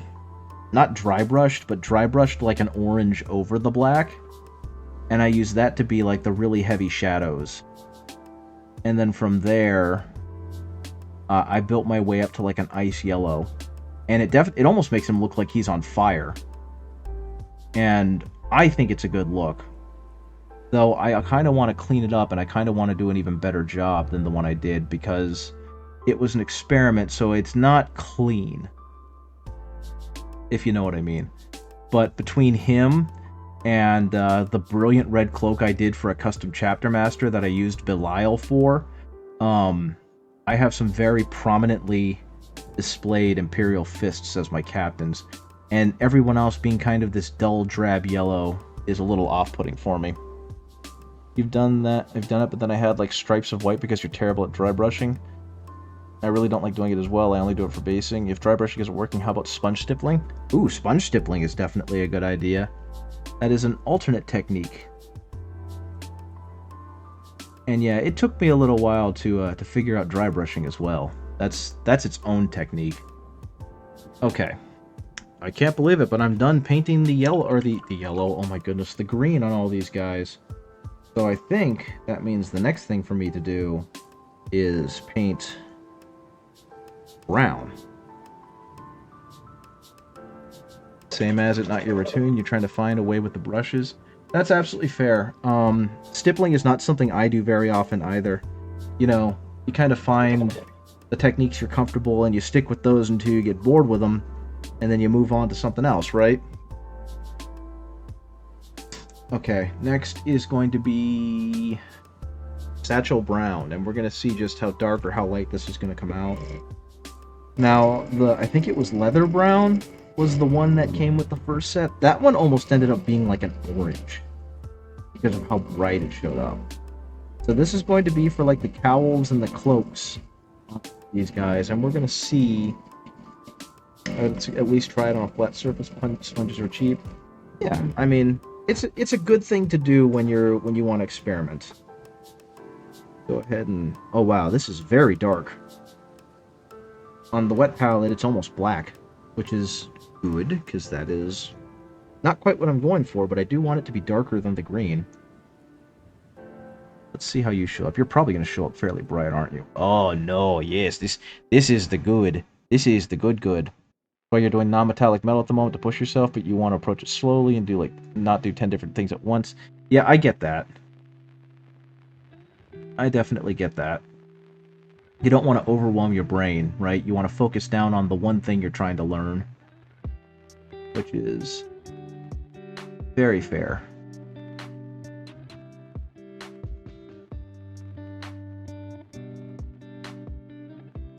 Okay, I'm not sure how I feel about this brown, but I definitely like it better than the leather brown from the first set.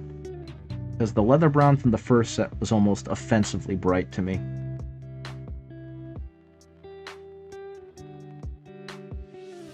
The fact that this is darker is definitely a whole lot better looking in my eyes. You can approach a technique as a project. These minis try this, the other ones try the other thing. Yep. I think my problem, and I think I see where Kelly on TV is coming from in this case, is that, like, I get really obsessive when I start learning one new thing, and so it's like I can't deviate from focusing on that one thing. I need to keep practicing it until I'm satisfied with how it looks. You know what I mean? Well, I take that back. Until I'm either satisfied with how it looks, or I'm so frustrated that I need to walk away from it. Because that's how I've had to teach myself miniature painting, is like I keep trying this one technique over and over again until either I'm really good at it or I hate it so much that I don't want to look at it anymore. And I'm definitely not saying that that is a good trait to have, but it's definitely one that I have. And so I can sympathize with someone else who is similar about how they do their own techniques. Like, I get the feeling for Kilian that since they're working on non-metallic metal, that is what they're going to work on until they're comfortable with the non-metallic metals they can do, or until they're so sick of non-metallic metal that they don't want to do it anymore. Because that's exactly how I would approach it. That makes sense. I try out techniques on a Mini, but I do watch videos and study, so when I do get to paint, I have a bunch of ideas.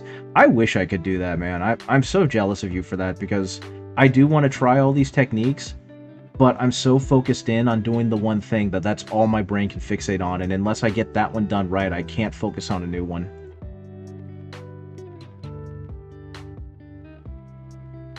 And like I said, it's a whole frustration thing. Like, because I'm trying to learn this right now, I'm probably not going to be able to try and learn something like stippling, which is something I really should get better at, because stippling is an important technique.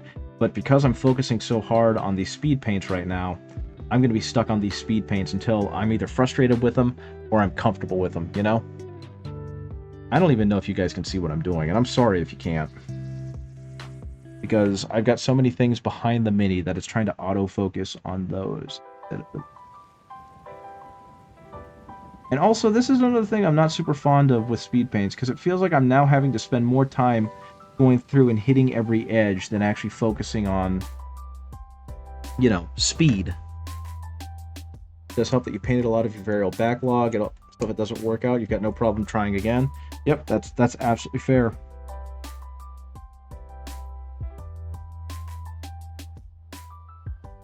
The heck? I think a bug just hit me in the face. Unfortunately, my basement is unfinished, which means there are some parts of it that are a little open to the elements. And that means that every now and then bugs get down here, and I hate it. I had a hornet get down here a few weeks ago, or a few months ago, and, you know, you don't want hornets coming inside your house. So I got real lucky, and I had the remnants of a box that had resin in the box. A bottle of resin, so I just folded that up until it was a stiff swatter, and then I slapped the hell out of the hornet, or the wasp, or whatever it was. And my understanding is that if they're close enough, they'll release a pheromone that kind of alerts all of their brethren that there's something dangerous over here, and it's aggressive and it needs to die. But since it was at night, and it was in a semi-sealed building, I didn't have that problem. Otherwise, I would have had to set the house on fire. And that would have been bad. Speaking of bad, the amount of pooling on this is not good. Honestly, I might go ahead and just paint the other 20 traditionally. Because I know it'll probably take me longer. But I'm not really having a whole lot of fun doing this. I don't like how it's pooling and coffee staining on here.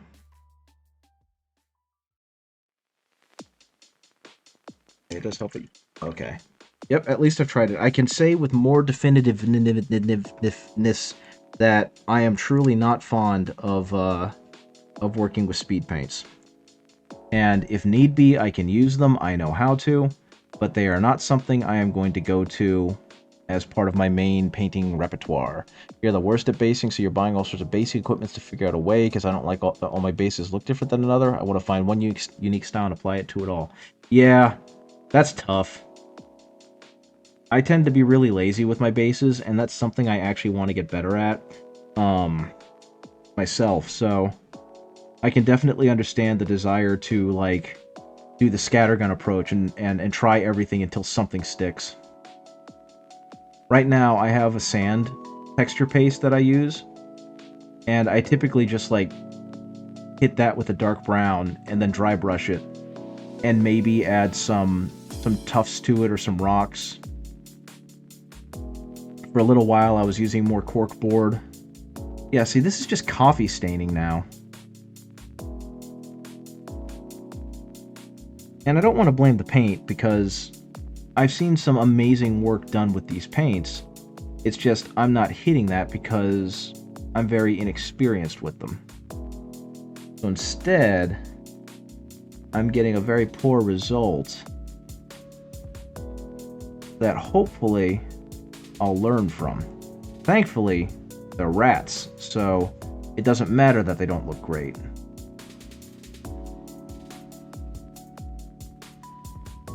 They can look a little crummy, and that's okay. Sand paste to paint over them. When I'm fancy, you add skulls, some cut pieces of plastic rock for bullet holes. Yeah, stuff like that. Or bullet shells. Stuff like that. Nothing too fancy because I just don't have the patience. And the thing is, when I do that, though, I tend to feel bad because it's like I'm really reducing the impact of this mini. Because a well-based mini adds so much to the actual mini, you know what I mean?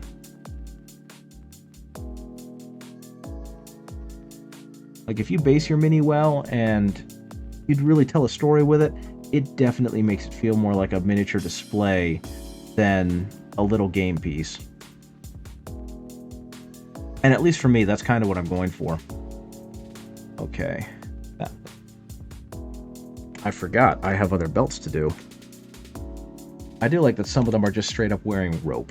Like, they've just tied off rope and that is their belt. While others have managed to find scraps of leather and have made makeshift belts.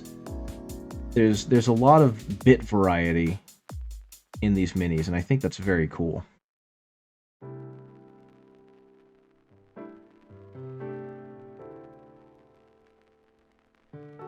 But yeah, like speed paint or speed paints and contrast paints are supposed to be one coat. But especially with something like this, I'm just finding it coffee staining everywhere. And unfortunately, unless you have a very precise control on each border, you're going to have them spill over on each other. Or not get the coverage you need, and then you end up with this very awkward undercoat of white. Or you end up with it kind of blending into the other layer in some weird color glob. So I think that's the other problem, is I have to be precise with a tool that doesn't feel very precise. At least that's my complaint with it. And I have no idea how some of these expert painters on YouTube do this. Evening, lads, lasses, and other fleshy things. Thank you. Hello, Remnant. How's it going? You like to add a watered-down wash of the base paint over the feet to get a dust effect and a slight bit of dry brush for the base highlights. Yeah, what I do is I use an airbrush. For basing, when I'm trying to make it work with the model, is I'll airbrush it with a darker, or with the brown that I'm using, and that way it kind of goes up the ankles of the mini and looks like they've been treading in it for a while. It feels like I got a Discord message. Unfortunately, I'm pretty deep in trying to paint this guy, so it'll be a second before I can get to it.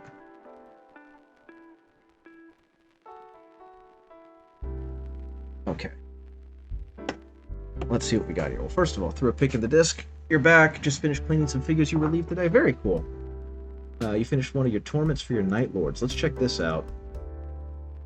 Oh, God. I love this model so much. I want to get me these models, but again, they've just been one of those, I don't have the monies for it yet. So hopefully I will soon enough. Okay, yeah, Marcus Red, I got it. Let's show this off. Let's let everyone else see what we're looking at. That is a creepy-ass model, and you did a really good job with that thing. Okay, you should be happy with it. It looks fantastic. Oh, that's what that is. It's another announcement. I was like, why is it still telling me I got one on red thingy? Okay, 3, 2, 1, boom. Look at that thing. That's horrifying. I really like the possessed cultists and how just grotesque they are. They are so cool. You would like to do a diorama for every character model, but that would not be so practical to tabletop gaming. Excuse me. Yeah, no, I agree to that. Parchment tongue. I know, right? It looks so good. That's kind of what I hope to do at some point. If I were to ever rebuild my Imperial Fist army, because I am a Fist player first, is I would really kind of put like that display quality focus on every model and make them all look like I was painting them for a competition, and spend like inordinate amount of time on it. And then I would cry tears of extreme bitter sadness when they get blown off the table turn 1 because they're an intercessor. Yeah, that dude is definitely not having a great day. But like that would be my goal, is to have a miniature army that's painted that ostentatiously. And just go way too stupid with it. And of course I'd have to seal it in like 10 layers of lacquer, which would ruin the paint job, but I could at least say I did it. Okay, I guess this. Yeah, that's kind of another problem, is I've only got so many of each color, so when they start overlapping, like with this belt on top of this leather, it's definitely going to create an odd look.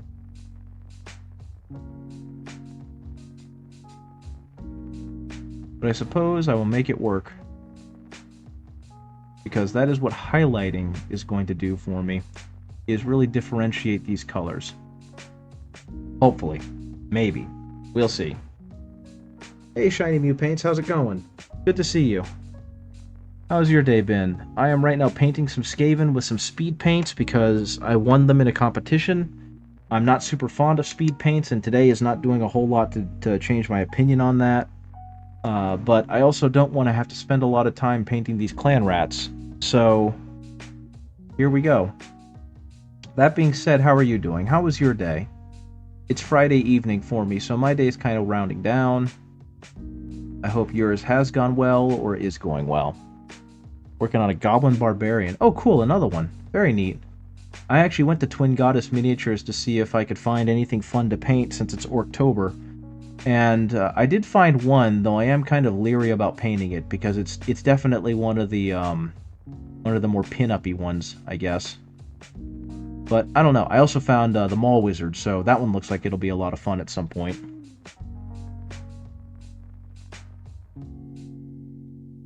But yeah, come on, get in. Got that. I got that. Yeah. But yeah, right now just kind of working with this these second edition speed paints and trying to figure out whether they're my jam or not. Spoiler, not really, but I am at least trying.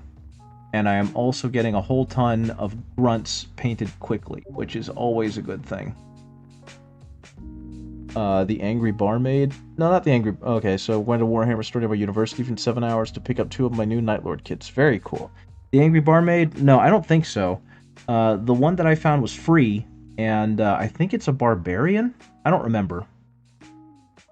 Like an Orc Barbarian, but she's not wearing a whole lot. It's something I'll have to look up later. I probably should actually be painting the shields too.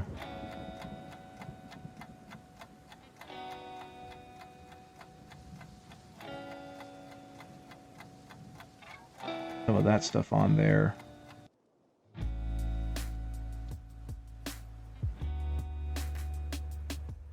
I suppose so. In the crevices. Along the edges. You go to bed. Have a good rest of the night because it's 3 a.m. Oh my goodness, please go to bed. Get some sleep. Thank you for joining in, but yeah, have a good evening, buddy.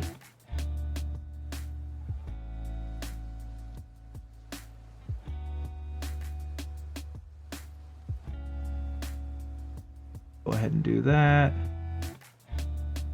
All this is going to end up being the same color for now because I'll differentiate with that later. But yeah, I don't like how sloppy this almost feels like it has to be. And if I'm going to do that, I'm going to go back and paint these other ones. Because I've got plenty of other shields and hammer handles to work with.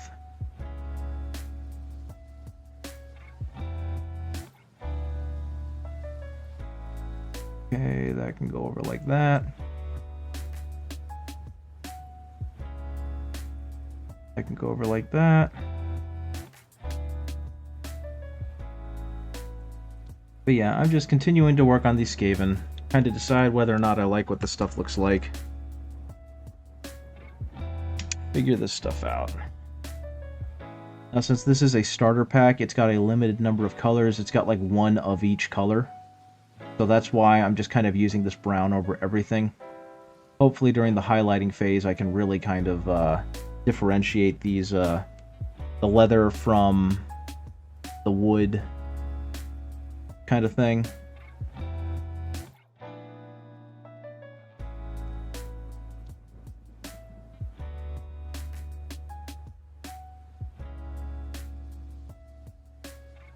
Okie dokie. So does anyone have any fun plans for the weekend? Because it is definitely Friday, which means that we should be hitting the weekend soon. Unfortunately for me, I am working. I'm going to be, goodness gracious. I've still got my other job over at Best Buy. I don't think, especially since we have some new viewers, that you know, but I work at the Geek Squad. As a transition job, I worked at Geek Squad over at Best Buy for a few months before being very lucky and kind of landing into the current job I have. And I'm continuing to work there because the Best Buy discount is actually not that bad, and also because I like the people I worked with. So I'm going to be pretty happy to see them, but it does mean that I'm essentially working. Well, yesterday I had the day off because I called in sick, but I'm essentially working 12 straight days, which is not going to be super fun. But thankfully, the Best Buy job is not a particularly difficult one, so it's not like that's going to kill me a whole lot or anything. That on here. Waiting for some mail, some toppers to come in the mail. That does sound like fun. That's something I need to do better too. Is I have some base toppers. I could definitely add more. They are a really neat addition to the Mini. We were just talking about basing and how basing is difficult to kind of pull off right. It's almost its own art form, and it's something that I personally want to get better at. Like, I just actually saw this amazing diorama someone did that they were trying to get done in time for Golden Demon and unfortunately weren't able to. It was of the lion returning to fight Angron. And it was really good. It was really, really good. And it's just like, man, I wish I could do stuff like that. So, hopefully... Oh, this is supposed to be metal. Dangarang. I didn't see those rivets. Hopefully one of these days, I will gather up the courage to do a really good diorama, and I'll be able to show it off and put it in a goldfish bowl or something so it looks really neat.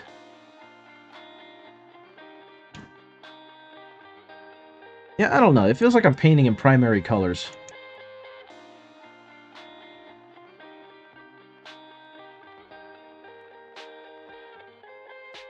So, like, I'm not getting the depth of color I want, and this doesn't feel like it's actually a whole lot faster than the other way I was doing things. And of course you get this, where it just looks splotchy as shit, so... I don't know. I'll be happy when I'm done with these. I might actually stop after I get these initial colors of the metal, and I might go back and do, like, the fur and the accessories in traditional paints.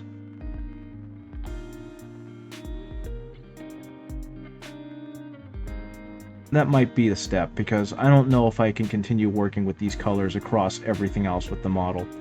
And then I'm probably going to pack them up and sell them.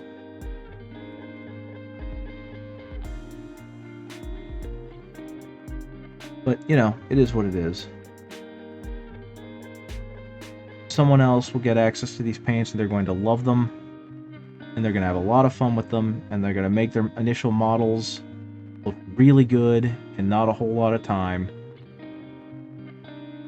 But not for me. No siree. There we go.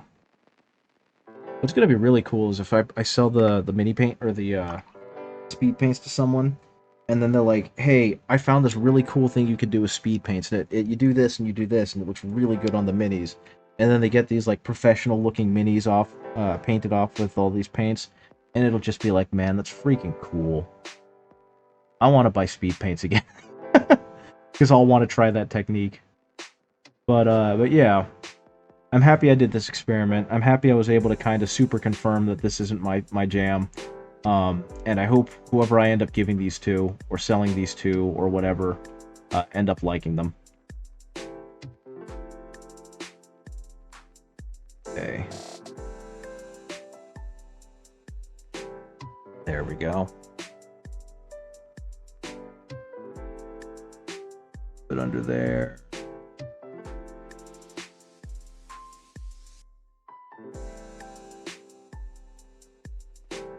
there. Put that there. He's got on a collar. This rat's a naughty boy. I don't know if you guys can see it, but he's actually straight up got a neck collar on. That's pretty darn funny to me.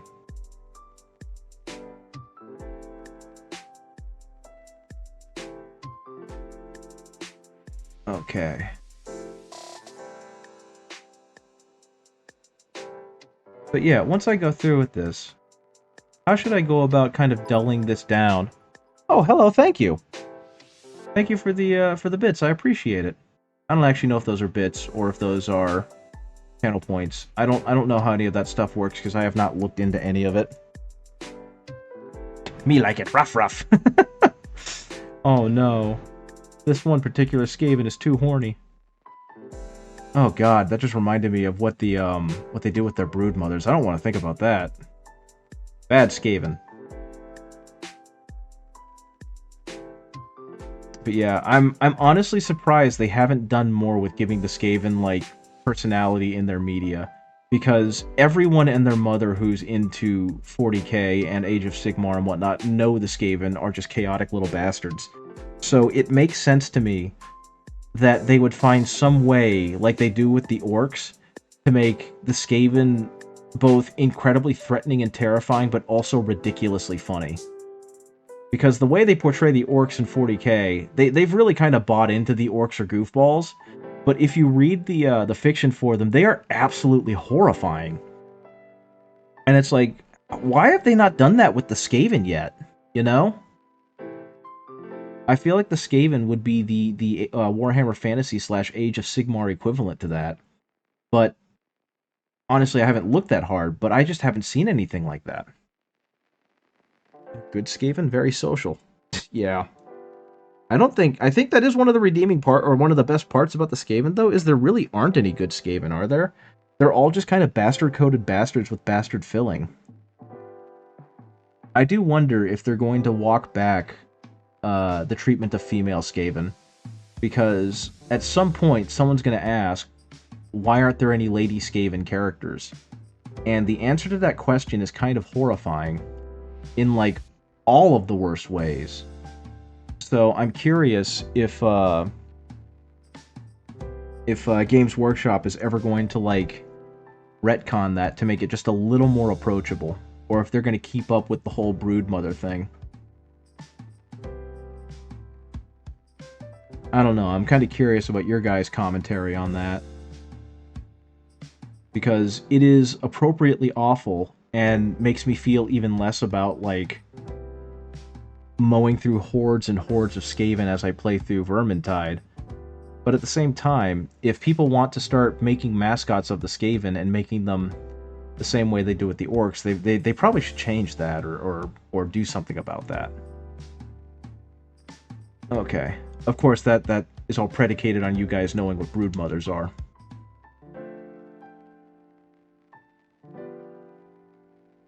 Because that is definitely like a, I think I would like to see more variety of the faction. Yep, that is true. This one's got a collar on too, though I think it's to hold the cloak up. Now, I mean, there are like literally hundreds of clans, aren't there, with the Skaven? And so there's definitely a lot of experimentation and a lot of variety with how someone can represent their Skaven. So maybe the broodmother thing is just from a particularly evil set of Skaven or something.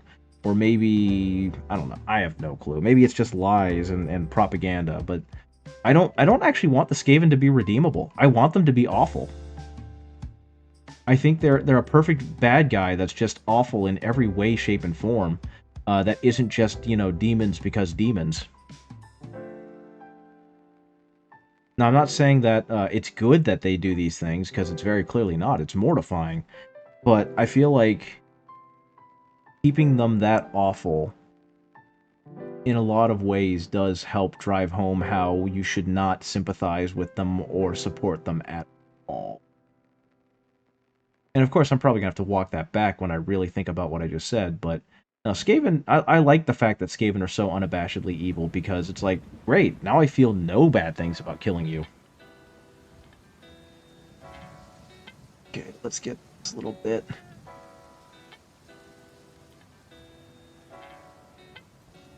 Like, I don't know if you guys listened to Adeptus Ridiculous, because that's kind of actually what sold me on the Skaven, was listening to DK tell Bricky about them.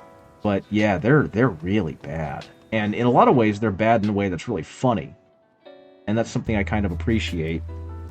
Because, you know, they're like constantly scheming to the point where they will make mortal enemies out of another Skaven in a matter of moments, to the point where the other Skaven still doesn't know that his quote-unquote mortal enemy even exists, right? One's just been sitting over in the corner planning and scheming for so long that he's just created whole fantasies in his head about how this other one needs to die. And that kind of shit's just evil and stupid, but it's funny. They could come up with a counterfaction. It could be mice instead, but it's Games Workshop. They would also make them evil from another perspective.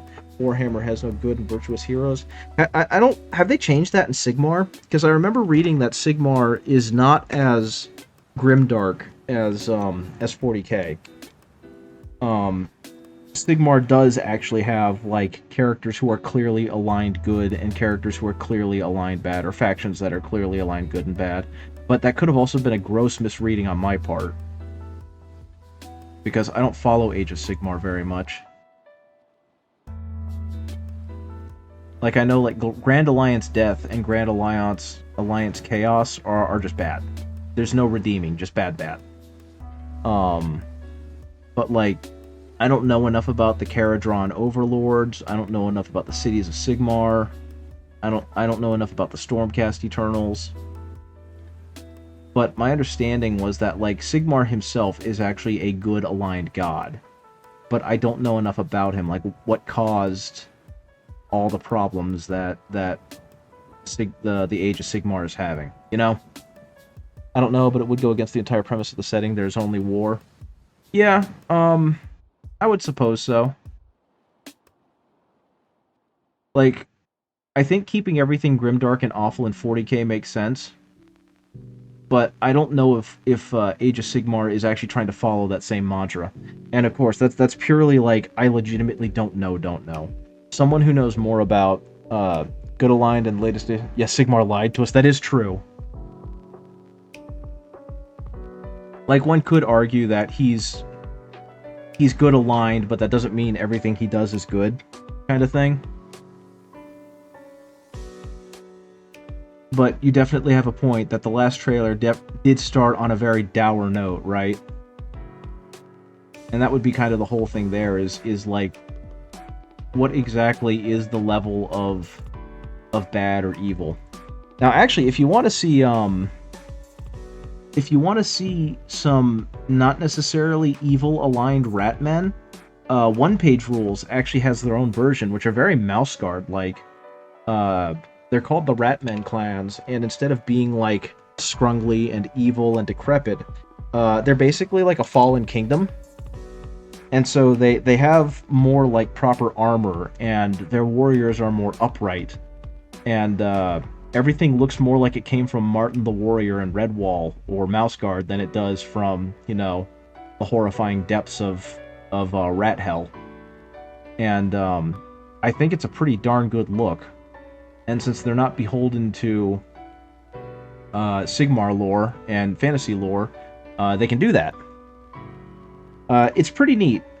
I definitely appreciate seeing how their factions develop. Like, they actually just released their own version of the Imperial Guard called the Human Defense Force. And they've got a very strong Helldivers-esque look about them. And I'm kind of wanting to pivot away from my original Corrupted Guard idea and go into just making that my Imperial Guard. Ugh.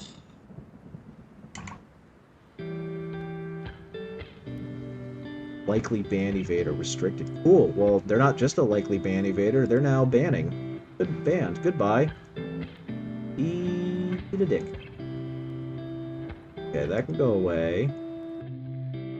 They're banned, so please go. Yeah, go away. No. How do I get out of this? I go that. That's how I get out. It's cool. Yeah, I legitimately don't know what the lore is for the Human Defense Force, but their armor and whatnot looks like Halo slash Helldivers.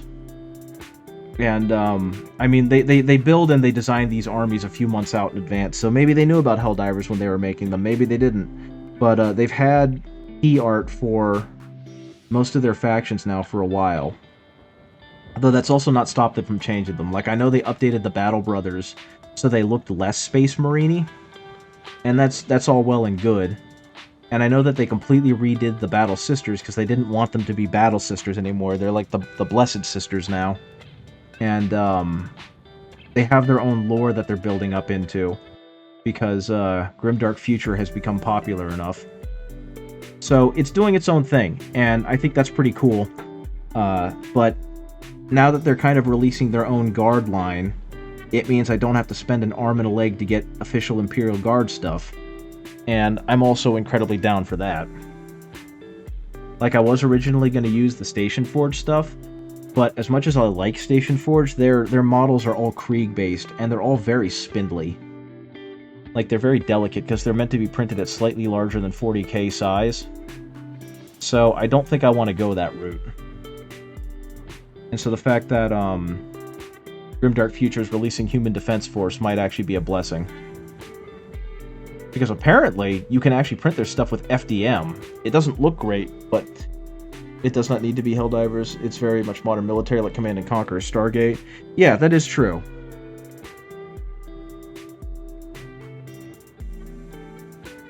But yeah, I think that's they have to be visually distinct from 40k.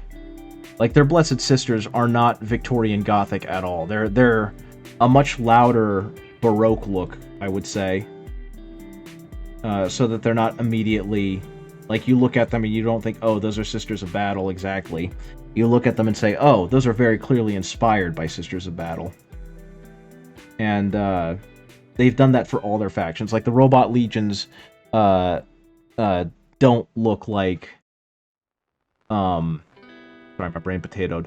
They don't look like Tyranids, but you can very much tell that they come from the same family tree as Tyranids. So yeah, that's where One Page Rules is going. And gosh, I wish I didn't hate Speed Page so much, because I'd probably use them to paint up the Human Defense Force so I could have my own Guard army, because I keep seeing the Guard, and I keep wanting to play the Guard or paint the Guard, but I don't want to have to paint the Guard, but I do want to paint the Guard, kind of thing, you know?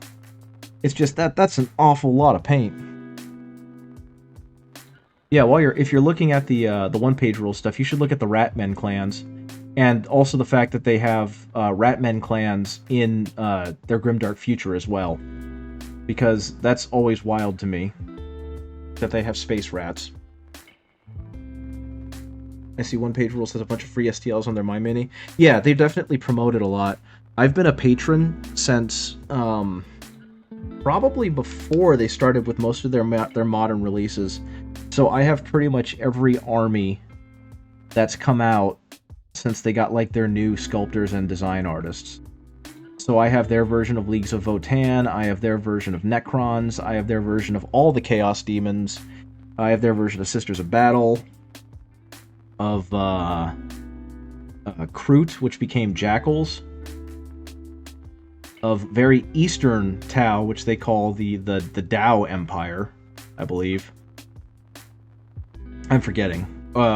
Or the Eternal Dynasty, that's the name.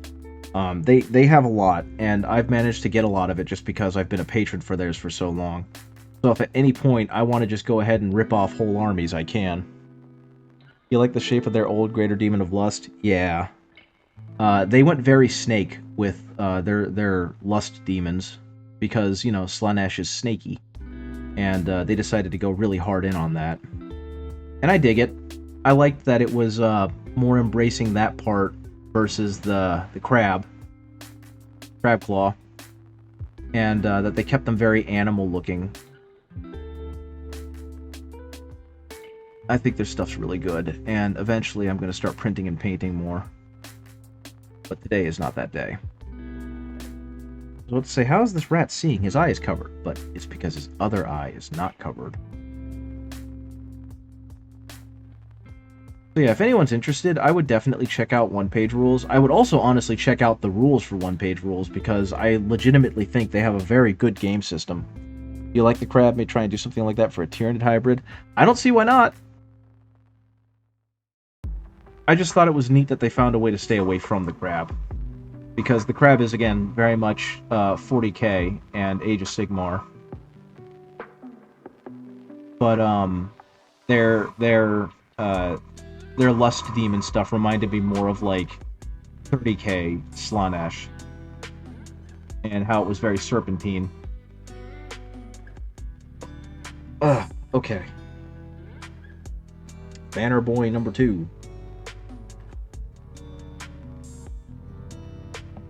Yeah,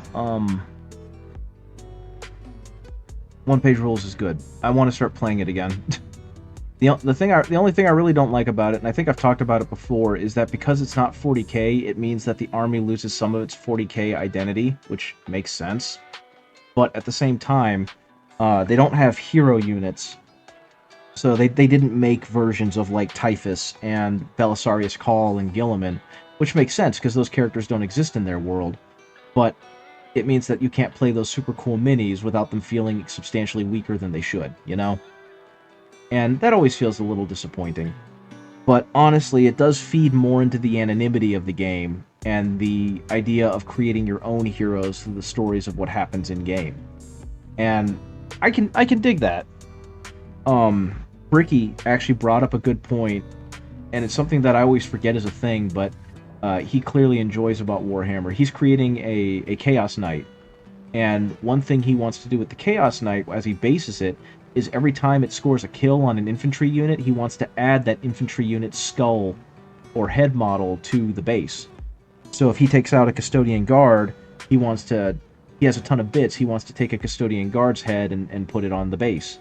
Or if he kills a Space Marine Captain, he wants to take a Space Marine's helmet and put it on the base, and yada yada yada. And that way it can just slowly build up trophies of its accomplishments as he continues playing with the model. And that's bloody brilliant. And something that I keep forgetting about that you can actually do in this game. Yeah, it's really cool, and it encourages you to kind of build your own narrative, because something I've kind of gotten stuck in since I'm so into the novels is, like, wanting to have a hero character that relives what the hero characters do in the books. And that's just really setting yourself up for failure. And, because, you know, the game is not made to play like the books and vice versa. And then you've got the whole thing of, you know, the fact that they're not always made to be that strong, even if Games Workshop wants to push the hero models. So having a game where everyone is strictly anonymous, and you give them names, and your accomplishments are the ones that give them power, just feels really cool. And so that's probably something I'm going to try and get into more with friends, is convincing them to play more one-page rules, so that we can really push away the idea that, oh, well, because Karn is Karn, Karn should be indestructible. Drill a hole through a head and glue it with a piece of rod wire for spikes you can add on the armor and train. Exactly, right? Exactly. You could make, like, a necklace of skulls for around a Chaos Knight's head. And that's just wild. And of course, that's what, you know, the customization of this game is all about, is being able to kit bash really cool things so that your Knight Abominant isn't the same as everyone else's Knight Abominant. It's more than just painting it to look good, it's also giving it neat decor so that it tells a story. And, that's something that I really want to start trying to do more. But unfortunately, I don't play the game enough to really kind of create those narratives. I tried to do a campaign once, and because I was the one doing the main bookkeeping, it meant I wasn't paying attention to my army as they were doing things, so I basically just got my ass beat a lot. And that got kind of discouraging. And then people couldn't meet up for it, so the narrative campaign just kind of fell apart. But it's like, man, that's the stuff I want to do with these Warhammer minis. I want to play those kind of games where the context of the battle matters more than the points scored or the mission pack it came from. But that me. And hopefully, at some point, I will be able to do that. Like, I've started to make more of an effort to not include named characters in my armies. For that exact reason. It just feels like someone mentioned it, it just feels like it makes the universe smaller. And that's a really good way of putting it, because now every confrontation has to have Gilliman, and every confrontation has to have Typhus. You know what I mean? And in a lot of ways, it really does make the universe feel smaller. But if you have your own named Plague Lord, and you have your own named General, or Captain, or whatever, then it feels a lot more intimate for you. At least I feel like that's the idea. So that's something I eventually want to get more into, if and when I decide to really start throwing myself more into 40k. Or one-page rules, or whatever it is I decide to really put my energy into. And just kind of keep the really big lads as statues that I've painted for decor or diorama. Okay, I'll look at the inside of this.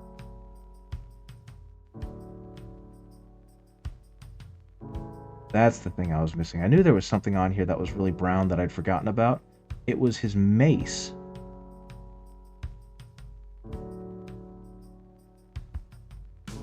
Okay, that's about as good as that's gonna look. Yes, he's still still happy your regular old captain struck down a Brutalis, even if he was the last man standing. And see, that's a cool story that you can now tell. During a campaign against X army, he fought and killed a Brutalis a Brutalis dreadnought in 1-to-1 combat. And while he might not be able to replicate that feat again, that specific character model did.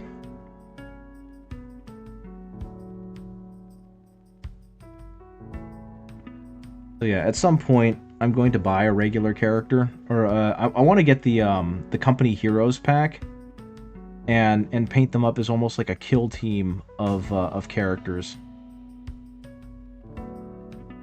And that way, I can have my Space Marine captain with a power fist and a plasma pistol, because I love that combination.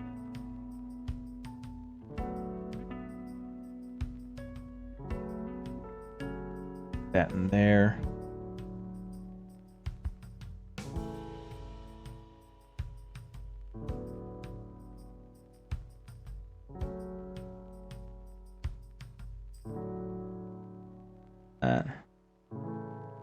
But yeah, that's something I look forward to seeing a little more of as this continues, is just hearing about the cool stories that you guys have with your minis and your fights and whatnot. Because there is a lot of cool stuff to be had by just playing the game. Oh man, no, okay, so it got torn open, that's just his back. Okay. I was about to say, I forgot to paint an entire part of him green. But no, it looks like his back part of his robe got flensed open. And so he's just got exposed back on this side.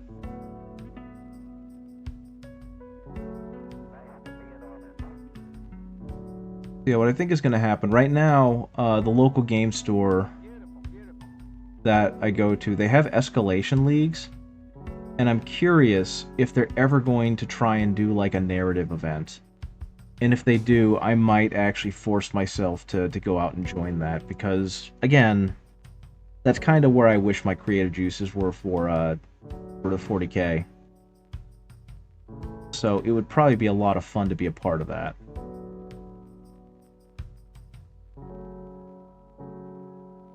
And then I'll be able to actually have fun 40k related stuff to report back with. Instead of just, I paint Mini. Mini looked like this when I'm done painting him.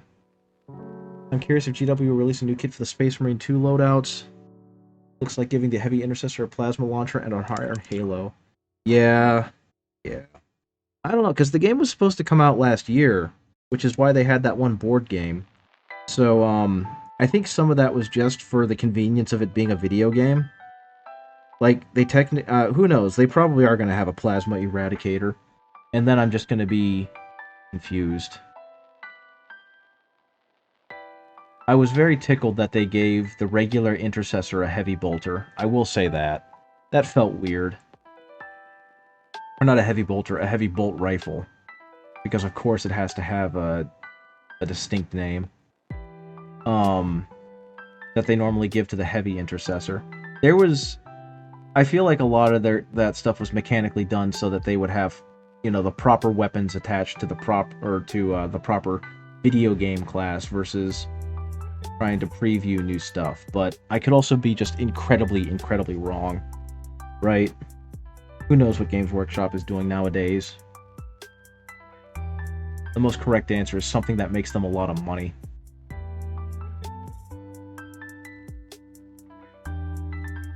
But yeah, like I feel kind of weird, or I feel kind of bad saying this because it just feels whingy. We've talked about it before, but I really don't like. The more I've thought about it, the more I really don't like heavy intercessors as a unit. I feel like them existing just feels redundant and extra and shoehorned in to sell more models for Kill Team when they first came out, and now they just feel like they don't have a role because what they do or what they're supposed to do, aggressors do, and Terminators and you know, it just feels like they're not needed. But they've got them. And now they've got to find a way to keep them in the game. Have you seen the leaks about the Dark Angels expansion, the new enemy? Yes, but not the new enemy. It shows Space Marine 2 was built on the first game because the loadout is very much how it was in multiplayer, including the Devastator with the Iron Halo. Exactly. It really was. I saw some actual stuff about how the first game, an early build from like 2009, you were supposed to be fighting Tyranids. And it's kind of wild that they were like, yeah, this will be a good enemy, and then they were like, maybe not. And now they've gone full circle, and we're fighting Tyranids. I think it's cool how that worked out. Because, not Relic, the company that worked on it, Saber, did a great job. And yes, I have seen the Dark Angel stuff. It looks really good. The new enemy, the new enemy is going to be insane, like a raid boss style, I think. That'll be cool. I don't know. I want more missions. My big priority is more missions. More long-form missions. I like doing the long-form missions with friends. That's where the fun is to me. Though honestly, I have a lot of fun with the Horde mode stuff too. Like that was my... I played mainly that in Space Marine 1. Though Space Marine 1's combat was a lot more shallow, so... it never really wore thin since we never beat it. But there was definitely a lot less to do with it than there is in Space Marine 2. I am real tickled that I read recently that the fact that the game was multiplayer actually severely limited the storytelling of the game. Because the characters always had to be together at any given time. So they really couldn't do a whole lot in terms of trying to tell a more compelling story between them. And an example of that is when Gadriel takes off with the jetpack, and that entire sequence is a cutscene instead of something played. That was because they needed everyone to be together by the end of it. And so they couldn't do much with it. And the closest they got was when, what's his name? Chiron kind of isolated himself to fight an enemy that caused him great grief. And they really had to pound the table to get that added to the game. Getting a Biotitan? Good lord.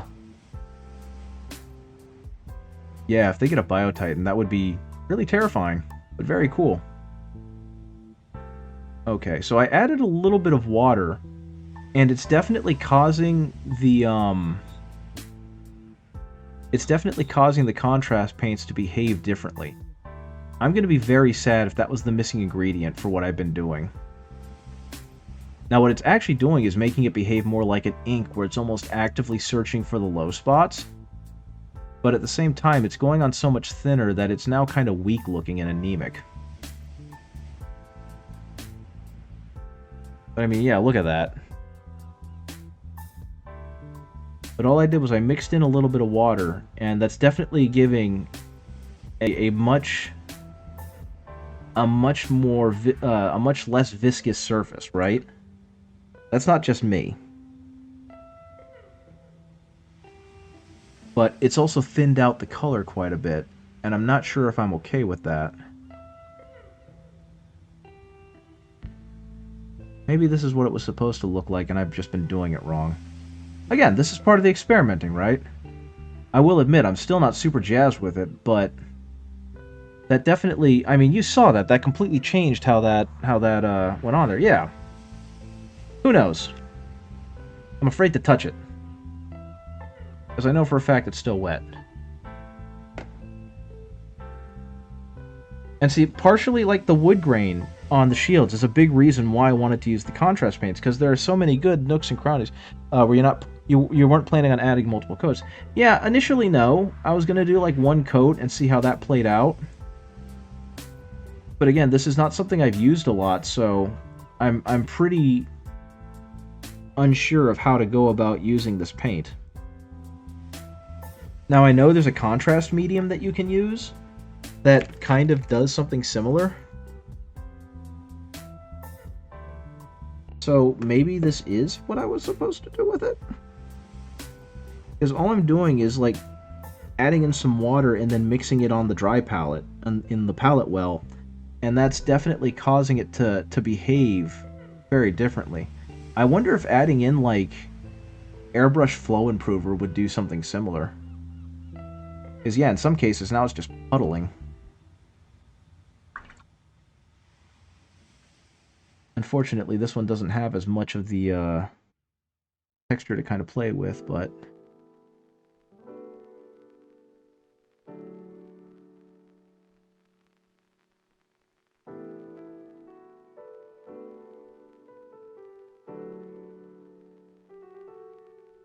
Yeah, and honestly, this is part of why I considered maybe priming it with a brown first and then hitting it with the zenithal, because this would have grimdarked it down a whole lot. Because yeah, you can see what it just did on the stick. Both the contrast medium and the airbrush thinner. Yeah, that is true. I could do that. Because yeah, the airbrush thinner is supposed to... Well, airbrush flow improver in this case is supposed to like slow down the drying time, and it also doesn't puddle the same way that water does. So it might allow it to run a lot better, hence the name flow improver, I guess. But I'm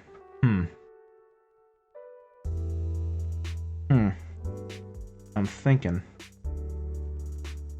Yeah, see, like, it's actively seeking out the low spots and kind of running into them, almost like a wash now. But that's also because I put way too much on there just now.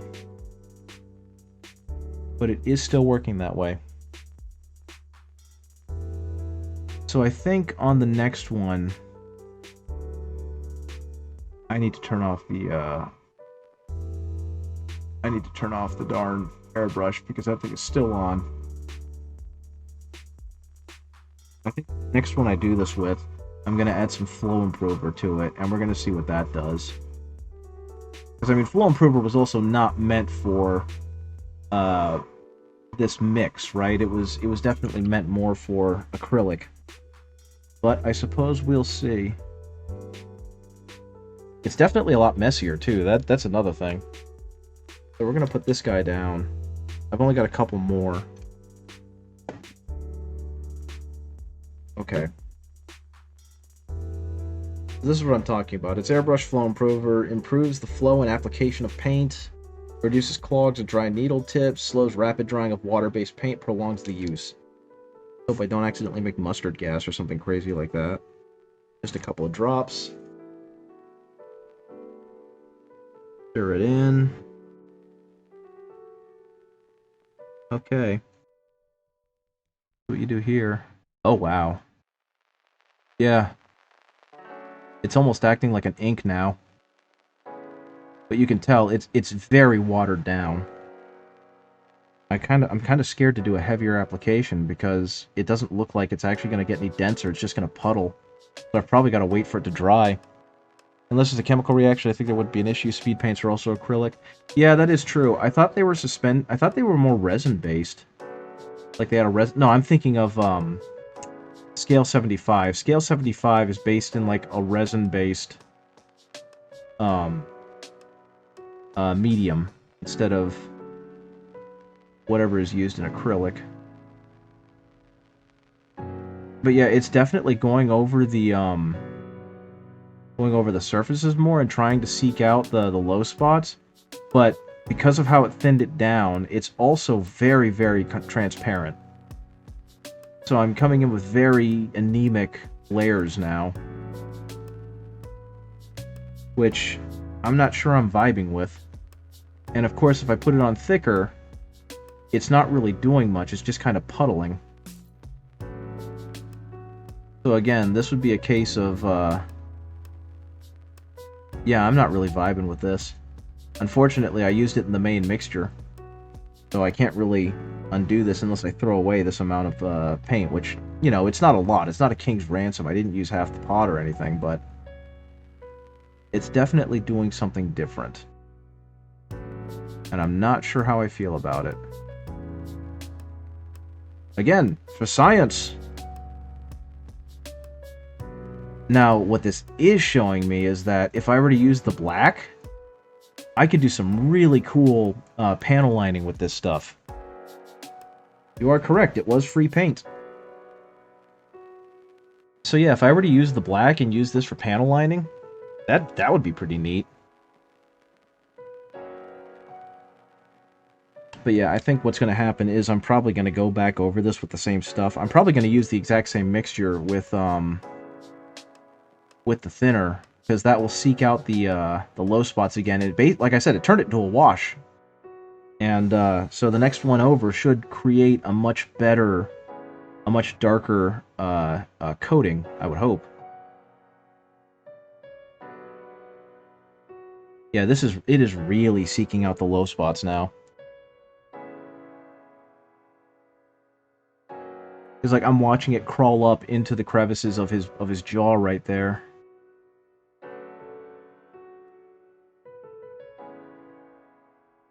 So yeah, that might be, yeah, pin washing. That's what it is. That might be something I use this for then. Hopefully it'll be a darker, the black won't lose as much of its color. Neat. Okay then. That definitely feels better than just using it by itself. Because using it by itself kind of felt really like I had to coax it along. This, oh, hello there. Hello there. This feels considerably better, even if it's not considerably, or even if it doesn't give you the same coverage. But yeah, look what it did to that shield. Unfortunately, I put way too much liquid on it, so it's globbing everywhere, but... Oh dear, yep, that was way too much. Oh no, I've made mistakes. Okay, let's clean some of you up. There we go. There we go. Much better. Okay. New thing learned. Too much of this definitely globs everywhere, which is no good. But it does definitely have a purpose for doing some really neat pin washing. And it does fill in real nicely. And wow, I think... Okay, no, it hasn't dried yet, but it's definitely a lot closer to dry than I would expect. I wonder...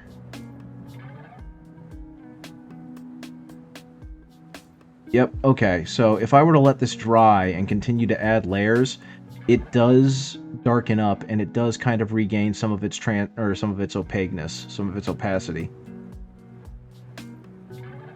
But it is very, very thin. Okay. Now the good news is the flow improver really isn't going to wash off. So I can just kind of keep adding it back on and letting it do its thing. And it looks like it's doing a pretty decent job of filling in some gaps that I missed. And same kind of thing, I'm okay with that. Is that a...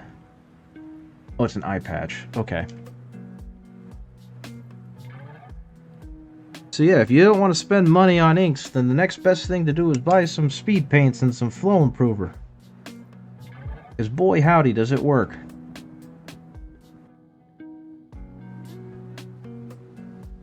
And yeah, if this were the case, I would definitely have done a base coat with something else so that it would come across darker. Because right now, it's way too thin, way too transparent.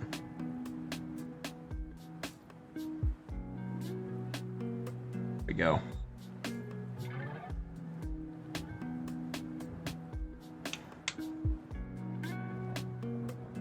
I'm at a point now where I don't remember what I've done, so going back over some of this stuff. Back over some of this stuff. I think the next thing for me to do would be the metallic, right? Now, I don't know if I want to add this to the metallic because I'm afraid of it going all over the place. But I will definitely... Yeah, this would have been much nicer with this because there's a lot of green spots that I missed. So this would have been a whole lot nicer with that. Okay, on to the metallics, I suppose. And again, I've got a single metallic speed paint. I might add some water to that, but I am definitely not adding the flow improver. That was a bit much. Let's go ahead and clean this up. It left behind a weird membrane. Okay, then. Let's see. Metallic speed paint is right here. Again, broadsword silver. So let's see how this works. And then, actually, good gravy. Is it 9:36? It might be time for me to go soon. This shouldn't take too long, though. There aren't a whole lot of metal bitty bobs. Showcase. Oh, Shiny Mew Paints did one an hour ago. I'm sorry, Shiny Mew Paints. I didn't notice that. Let's see. We do have a Gabo. Unfortunately, the way the picture's taken, I'm either going to zoom way in on her booba, or we're going to see her from very far away. So I think we're going to see her from very far away. There we go, Shiny Mew Paints. Once again, I'm sorry. I didn't notice that in the chat. Hey guys, there you go. Yep, there's the green on her. Eventually, the rest of her will be colored in. She's going to look fantastic. But yeah, that's another one of the Twin Goddess miniatures. Okay. Let's go ahead and mix this up a little more. I've never seen a speed... Whoa, okay. I was going to say I've never seen a speed paint metallic, so I'm kind of curious as to how this is going to go on. So let's go ahead and check this out, shall we? Now, I got to remember that since this is a metallic, I don't want to put it in the same... Interesting. The pigmentation on it feels better than when I water down a regular metallic. But the opacity on this is worse than a regular metallic. Which makes sense because it's a thinned down metallic. I'm not sure how I feel about this one. Other than that, I probably should have done the chainmail first.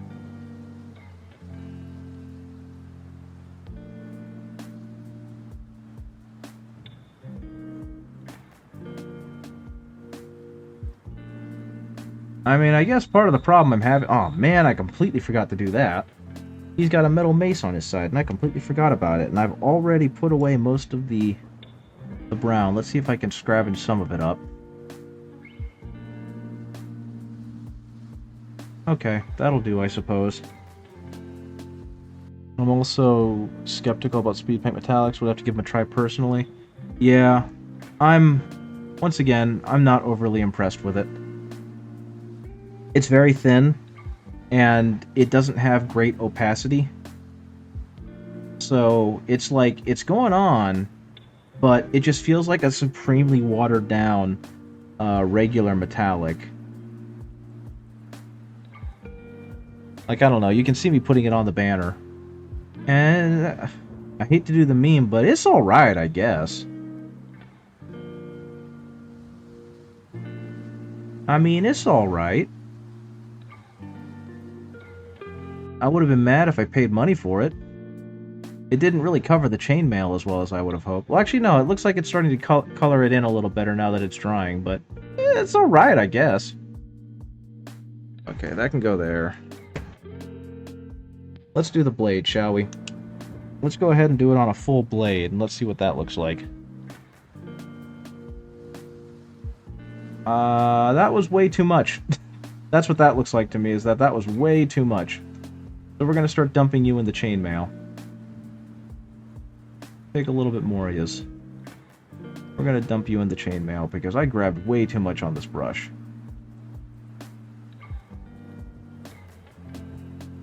Okay, we're gonna hit the inside right here. Inside right there. Yeah, I mean, it's alright.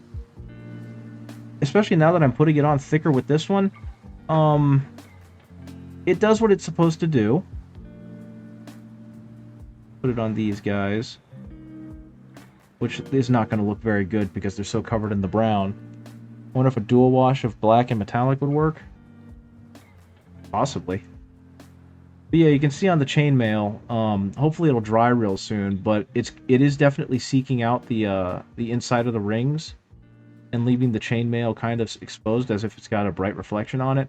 On this blade, I'm not sure how I feel about it, but I did just kind of glob it on, so that's not really fair. We'll see. Try this, lad. Yeah, I think part of the issue might have been on that first one that I put it on way too thin. Because it's definitely giving far better coverage now that I've accidentally, like, loaded the brush up with it.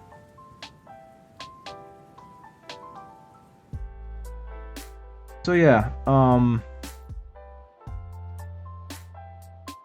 don't know. One of the biggest problems I have with regular metallics is they always feel way too chunky. And I feel like I'm leaving big globs of it on the Mini, and if I water it down, that I'm not doing enough. This honestly doesn't feel bad. What feels bad is when I miss parts because I think they're part of the metal and they're not, like right there. This just feels like a better flowing metallic, so I can't say I'm mad at it. Because it definitely feels like I'm getting really good coverage off of very little of this stuff now. In using a paint that I otherwise wouldn't want to do.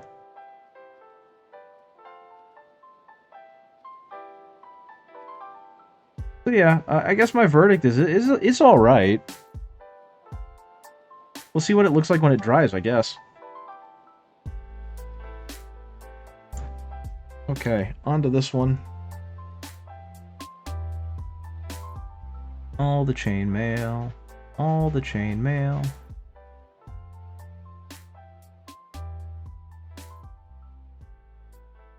Get it on here.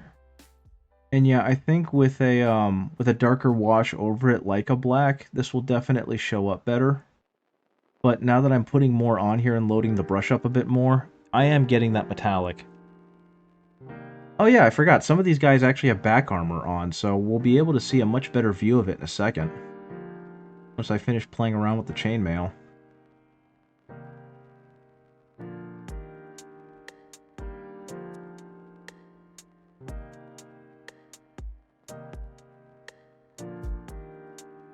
Okay. Let's see what you can do.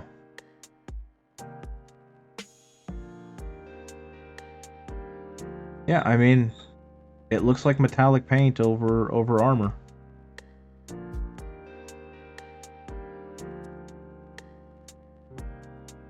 And I think this is a reason why I started going to non-metallic metals, is because, at least from first blush with this metallic paint, everything looks real flat. And I feel like the model loses some depth with that. And so while it does shine, it just kind of shines. I don't know. It might be the specific metallic paint.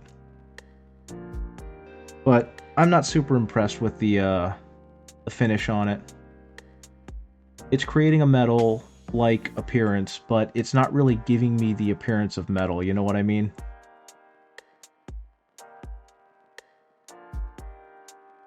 So again, anyone watching this can take that for what it is, because they might see something different. They might love how this looks, and they might think it's looking really good on the model. And if it is, I'm glad you like it, and I hope that it helps you paint a whole ton of your models. But it's not really doing it for me. It just kind of looks like a gray with some powder in it. Okay, get this guy's sword done. Now, like I said, what I am going to do with it is I am going to grime it up, because none of these blades are allowed to look pristine. And so it's definitely going to get a nice little grimy layer to make them look rusted and like they scrounged from the garbage and from battlefields and whatnot to get them.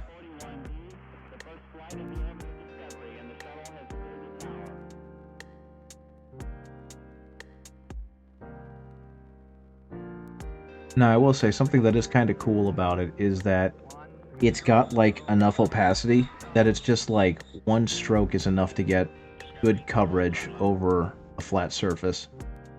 And I do think that is kind of neat. But yeah, you were the one that was interested in this Dark Vault. What do you think of the metallic paints now that I've used, or the metallic speed paint now that I've used it? And yeah, it's definitely showing some of the color underneath it, but not in a bad way. It does make it look kind of weathered and gross.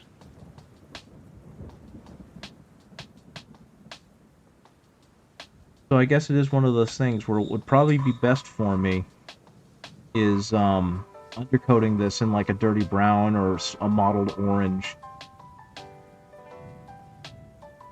and then hitting it with the metallic paint, and that way I could get like an undercoat of like rust underneath it. Because I do gotta say, it is kind of funny seeing these Skaven with these pristine looking weapons and back shields. It looks interesting, but it feels more like a base that I can start with, shading and highlighting. Yeah, and that's kind of funny because it's not supposed to be, right? It's a contrast paint, so it's supposed to do all those jobs for you, when it very clearly is not. But at the same time, like I said, it does feel like a better metallic paint than metallic paints. It's giving me much nicer coverage than I would have expected. Okay, you got chainmail and a drum, so go ahead and fill in the chainmail. Because normally when I do a metallic, I'm like, man, that went on bad. I got to do like 3 more layers to get good coverage. But this is getting like immediately pretty darn good coverage. So I'm gonna say it wins on that aspect.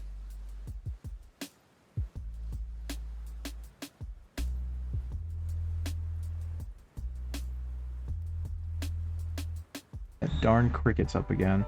I've got a cricket living in the basement with me. I'm not sure where he is, but he's very loud. And so I'm just hearing this cheep, cheep, cheep, cheep. I'm honestly surprised he's still alive. I don't think there was anything down here for him to eat. Okay. And that's supposed to be some kind of fleshy color, because that is supposed to be a skin over the shield, but I'll worry about that later. Oh, he's wearing a breastplate. I forgot about that. He's wearing a cuirass. Let's go ahead and get that thing painted on there. Oh, I'm really out of... Might be getting rid of other insects. That is fair.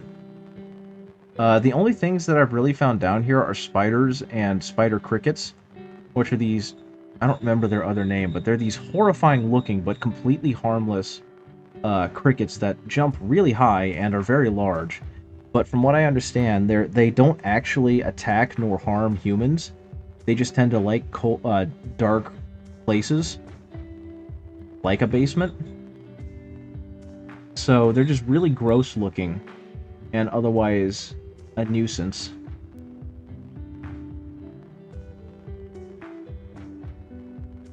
Yep, there we go. That's what that looks like. Okay, I kind of want to finish out either the amount I have in here or the rest of these guys, because it feels like doing the metallic would be a good place to stop, because then I could go back to this project with non-metallics and really start putting my impression on it.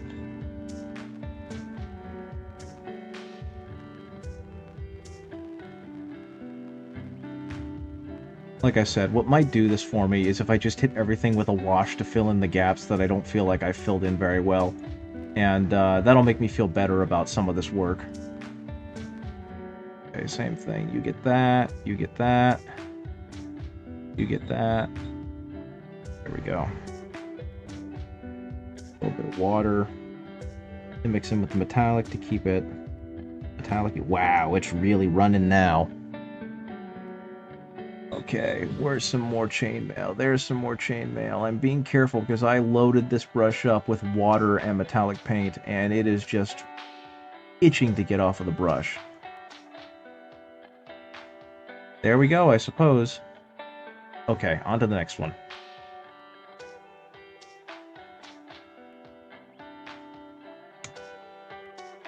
Okay, let's see what you look like with a loaded brush. You look exactly like you did a minute ago, so it doesn't thin down very much when you thin it down. That's another good sign. I'm going to call that a positive. I forgot to paint his belt.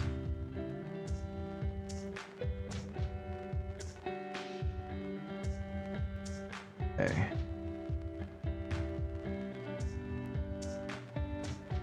Okay, so another good thing is that even when you water this thing down, it doesn't lose opacity very much. So I think what was happening on those first few was, completely honestly, I just probably wasn't putting enough on the Mini. Because I just hit it with a decent amount of water, and it's still maintaining its color and it's pretty well. So that's definitely a positive.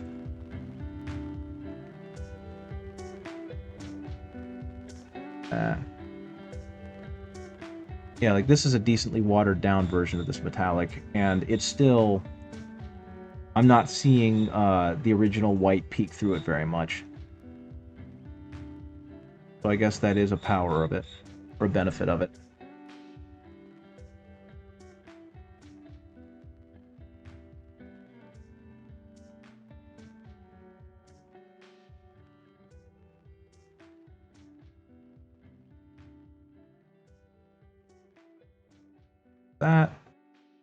That. Oh yeah, and the symbol up top.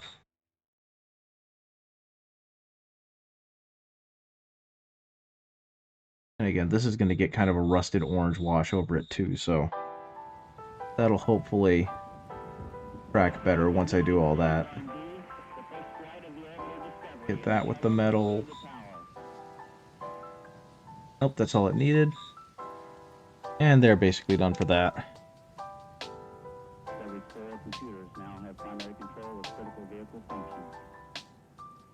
Okay. Let's see, did I already hit this with it? But no, that was just a really bad prime job. There we go.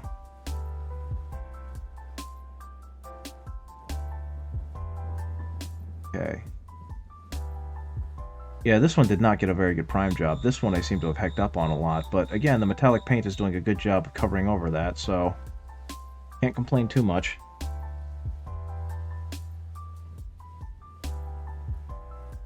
I'm sorry, I'm in like full-on experimentation mode and observation mode, so my ability to hold a conversation, given how late it's also getting, is starting to wane as I'm like really focusing in on this paint and seeing what it can and can't do. This is the kind of stuff I normally do off-stream, and I just kind of quietly contemplate while I'm messing around with a new technique or a new paint. But yeah, I can't say I'm too mad at that.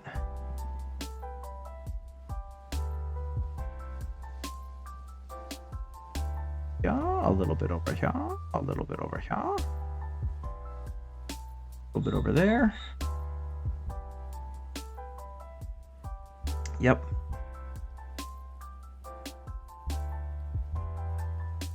Okay, so yeah, conclusion, decent base coat for metallics, definitely something to work off of, really good coverage, flows off the brush real nice, but it's a metallic paint, so I'm probably not going to use it a whole lot.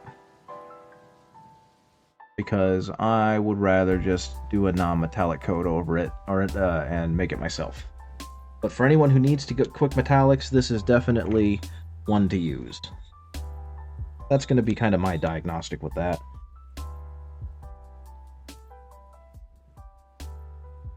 Waters down. I mean, I'm honestly stunned at how well it waters down because... Ah! Oh, that's above me. Because it does a really good job with that. My phone startled me because it vibrated in the cradle, which created a buzzing noise, and then it binged at me. That was most likely my wife trying to send me a message. In fact, I'm going to check that real quick. Got a bing bong.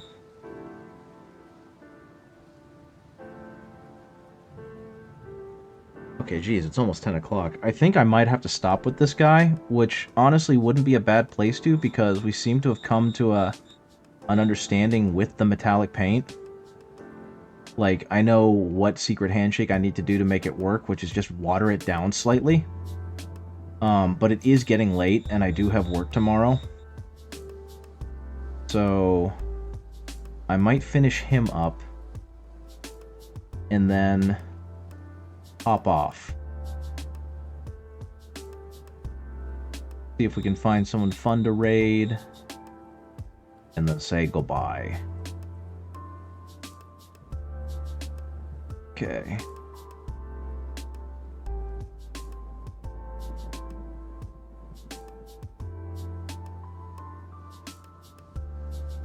There that goes.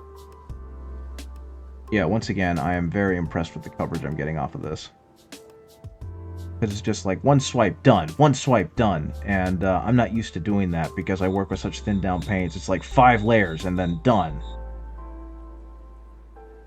With this, it's just kind of like, go over it once. Okay, you're good.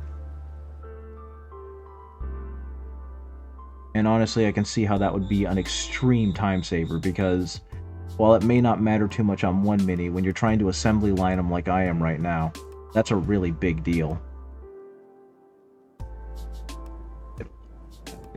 That. Do the counterweight, pummel. Okay, all of that chain. And it is flowing well into the crevices for the chainmail, so I can't fault it for that either. Because that's something that watered down actual metallics don't do very well. They just kind of puddle in there, and then there's nothing on top because it's taken all the pigment with it. With this one, it actually looks like it's leaving a decent amount on the surface as well. It's getting really decent coverage.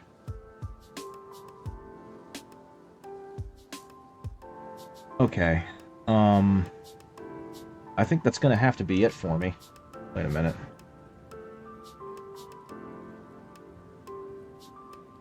There is a less than 0 chance that I'm going to stream tomorrow morning as well. I'm kind of debating whether I want to stream or whether I want to mow the lawn if it's not raining. Because I have not mowed the lawn in weeks. Because it has been raining or I have been working. Oh, this brush is so effed up because of how the paint dried on it. Where did that get it? Nope, that knocked most of it off. Very cool.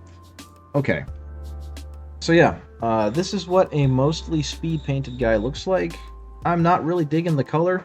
It was a fun experiment. I'm probably going to have to doctor these guys up quite a bit to get them to where I want them to be. Which is fine, I guess. Oh man. Some of the paint streaked off him. Got a little bit left. There we go. But yeah, that's Army Painter Speed Paint on top of Skaven.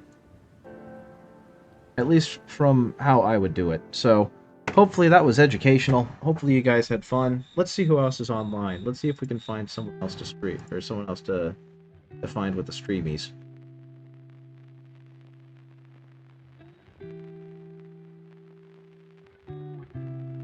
Okay, oh, the Dungeon Lounge is up again, so let's see. Let's go ahead and see what the Dungeon Lounge is up to. Are they painting? Are they playing game? Oh, they're playing a game. What game are they playing? I think, a light yellow and a dirty brown wash. I should get your green cloth somewhere close. Yeah, that's kind of what I'm thinking. I'm just going to use some, what the heck is it called? Some Agrax Earthshade on it. We'll see what that does. Oh, they're playing Alan Wake 2. But I've also got Atsu doing some miniature painting, so maybe we'll go ahead and raid Atsu. What are they painting? It's not showing me. That's cool. Okay, well, I'll just wait for this ad break to end, and then we'll head on over there. But yeah, I don't know. I almost wonder if, yeah, probably a wash and then a dry brush on a lot of these guys will make them look better. But hey, it was fun. It was a neat thing to try and do. And for anyone who is interested in getting speed paints, now they know how they work on a mini. They know whether they want them more or not. And I had a lot of fun with that. I just realized, though, I had other things I wanted to prime tonight that I didn't get to. I don't know if you've seen the Rat Ogres, but they look freaking awesome.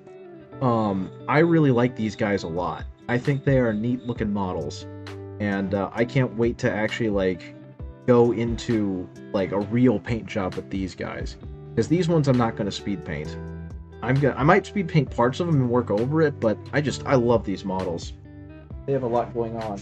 The Warplock Giselles also look really good. I think Giselles are freaking cool looking weapons, so I just love how these things look and how they work. Yeah, there's a lot going on with these models. They've done a great job with sculpting them. But yeah, that's gonna be the stream for tonight. Let's see. Let's go ahead and do ourselves a raid. To Mori. You too. That was Mori. Ofuhara. Okay, let's see if that works. It did work. Okay, guys, thank you for being here. I will see you later, possibly tomorrow. If not, then on Tuesday. Have a good rest of your evening, and good night. Bye-bye. Raid.